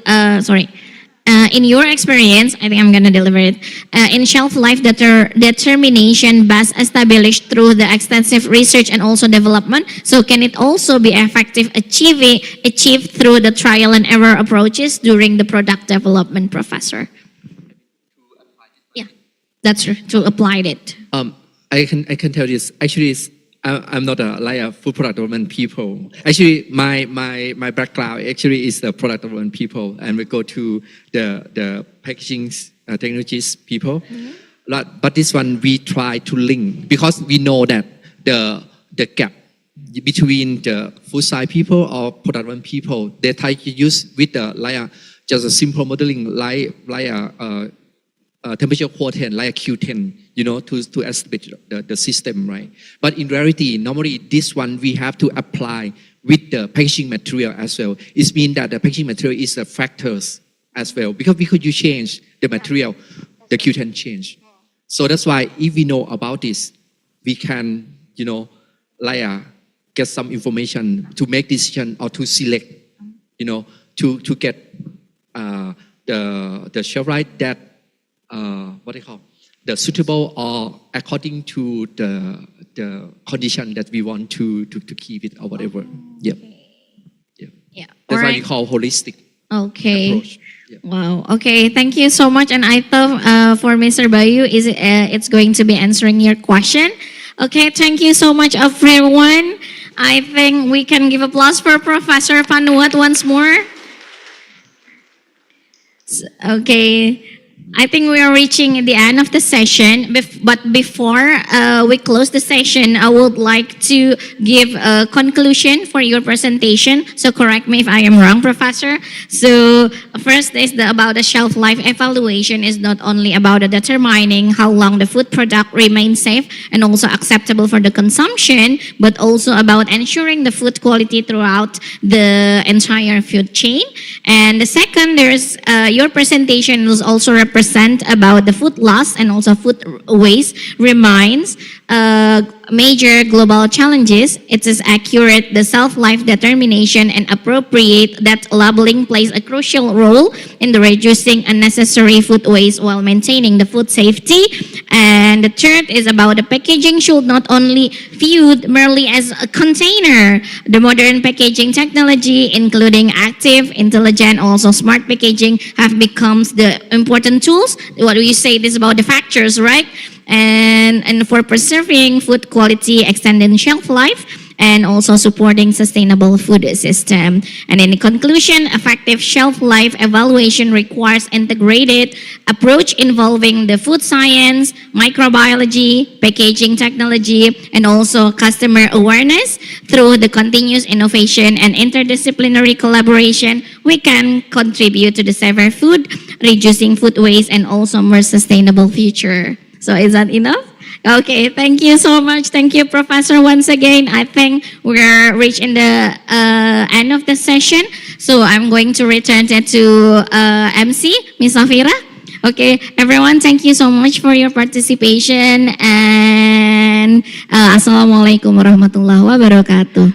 Okay, let's give another round of applause to our speaker and our moderator once again. Thank you, Ms. Hikmah, for guiding us through such an hot discussion for today's event, yeah.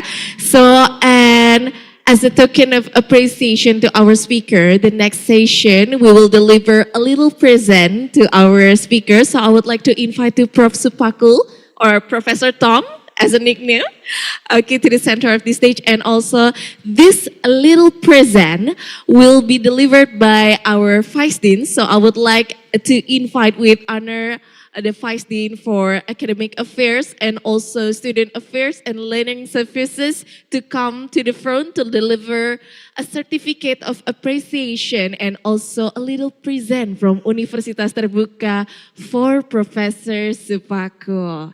Yeah, for the first thing, we will deliver a certificate of appreciation that will be delivered by the Vice Dean for Academic Affairs, Dr. Sita Alif Farihati.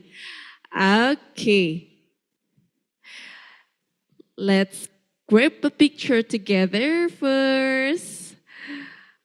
Okay, and then, okay, let's try with another angle from the center of this auditorium. Okay, 3, 2, 1, okay.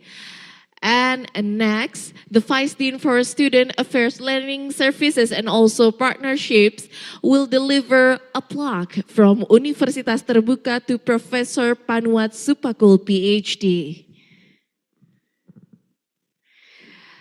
Yeah, we'll catch a picture a little bit.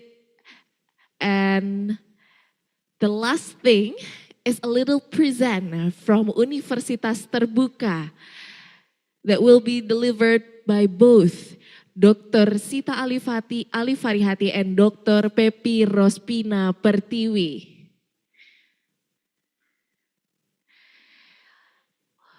We'll take some pictures of this moment in 3, 2, 1, and please remain on stage. Sir, madam, I would like to invite to all participants who attend this event in person in auditorium to come to the front to take a picture together with our speaker, Professor Panuwat Suppakul, and all of the executive boards of Faculty of Science and Technology of Universitas Terbuka. Please remain on stage because we will have a photo session together, yes sir?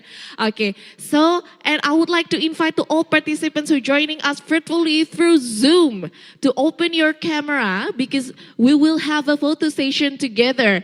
Not only attendees that coming in person in auditorium, but we would like to invite to all participants who attending this event virtually through Zoom. Please open your camera and we will have a photo session together. Okay, so everyone who attend this event in person, I would like once again to invite to all participants to come to the front to have a photo session together.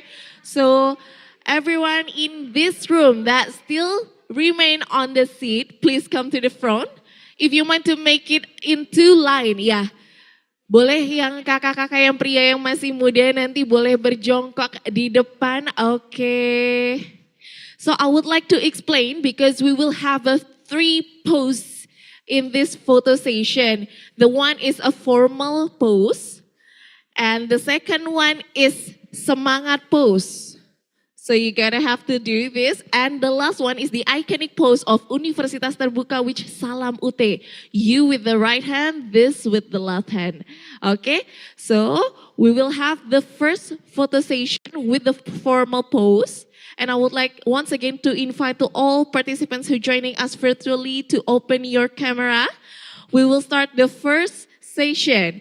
I will count down from 3, 2, 1, kimchi. Okay. And next, semangat pose. Okay. Ready? We will count down from 3, 2, 1. The last pose is the iconic pose of Universitas Terbuka, Salam UT. Okay. We will count down another in 3, 2, 1. Okay, let's give a round of applause for us all here who attend this event in person or virtually through Zoom. So once again, I would like to thank the speaker, the moderator, the committee, all of the executive boards of Universitas Terbuka.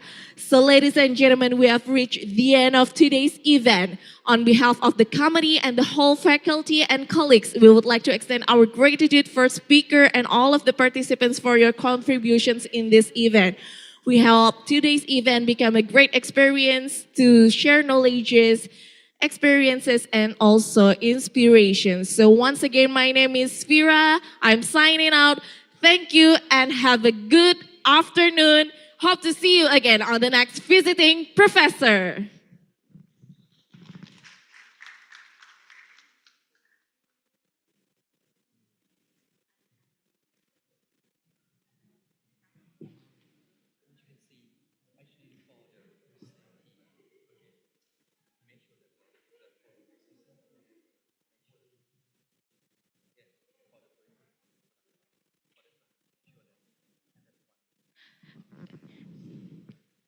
Before leaving, I would like to thank you for joining us in person person here in auditorium and virtually through Zoom and YouTube, please fill the attendance form that already shared by the committee. So you can scan the QR code that already shared by the committee and fill the attendance form, and in a few days you will get a certificate of participation. So once again, we would like to inform to all participants who joining us here in person in auditorium or virtually through Zoom or YouTube, you can fill the attendance form that already shared by the committee by scanning the QR code that already displayed at the screen. And in a few days, you will get a certificate of participation. Thank you.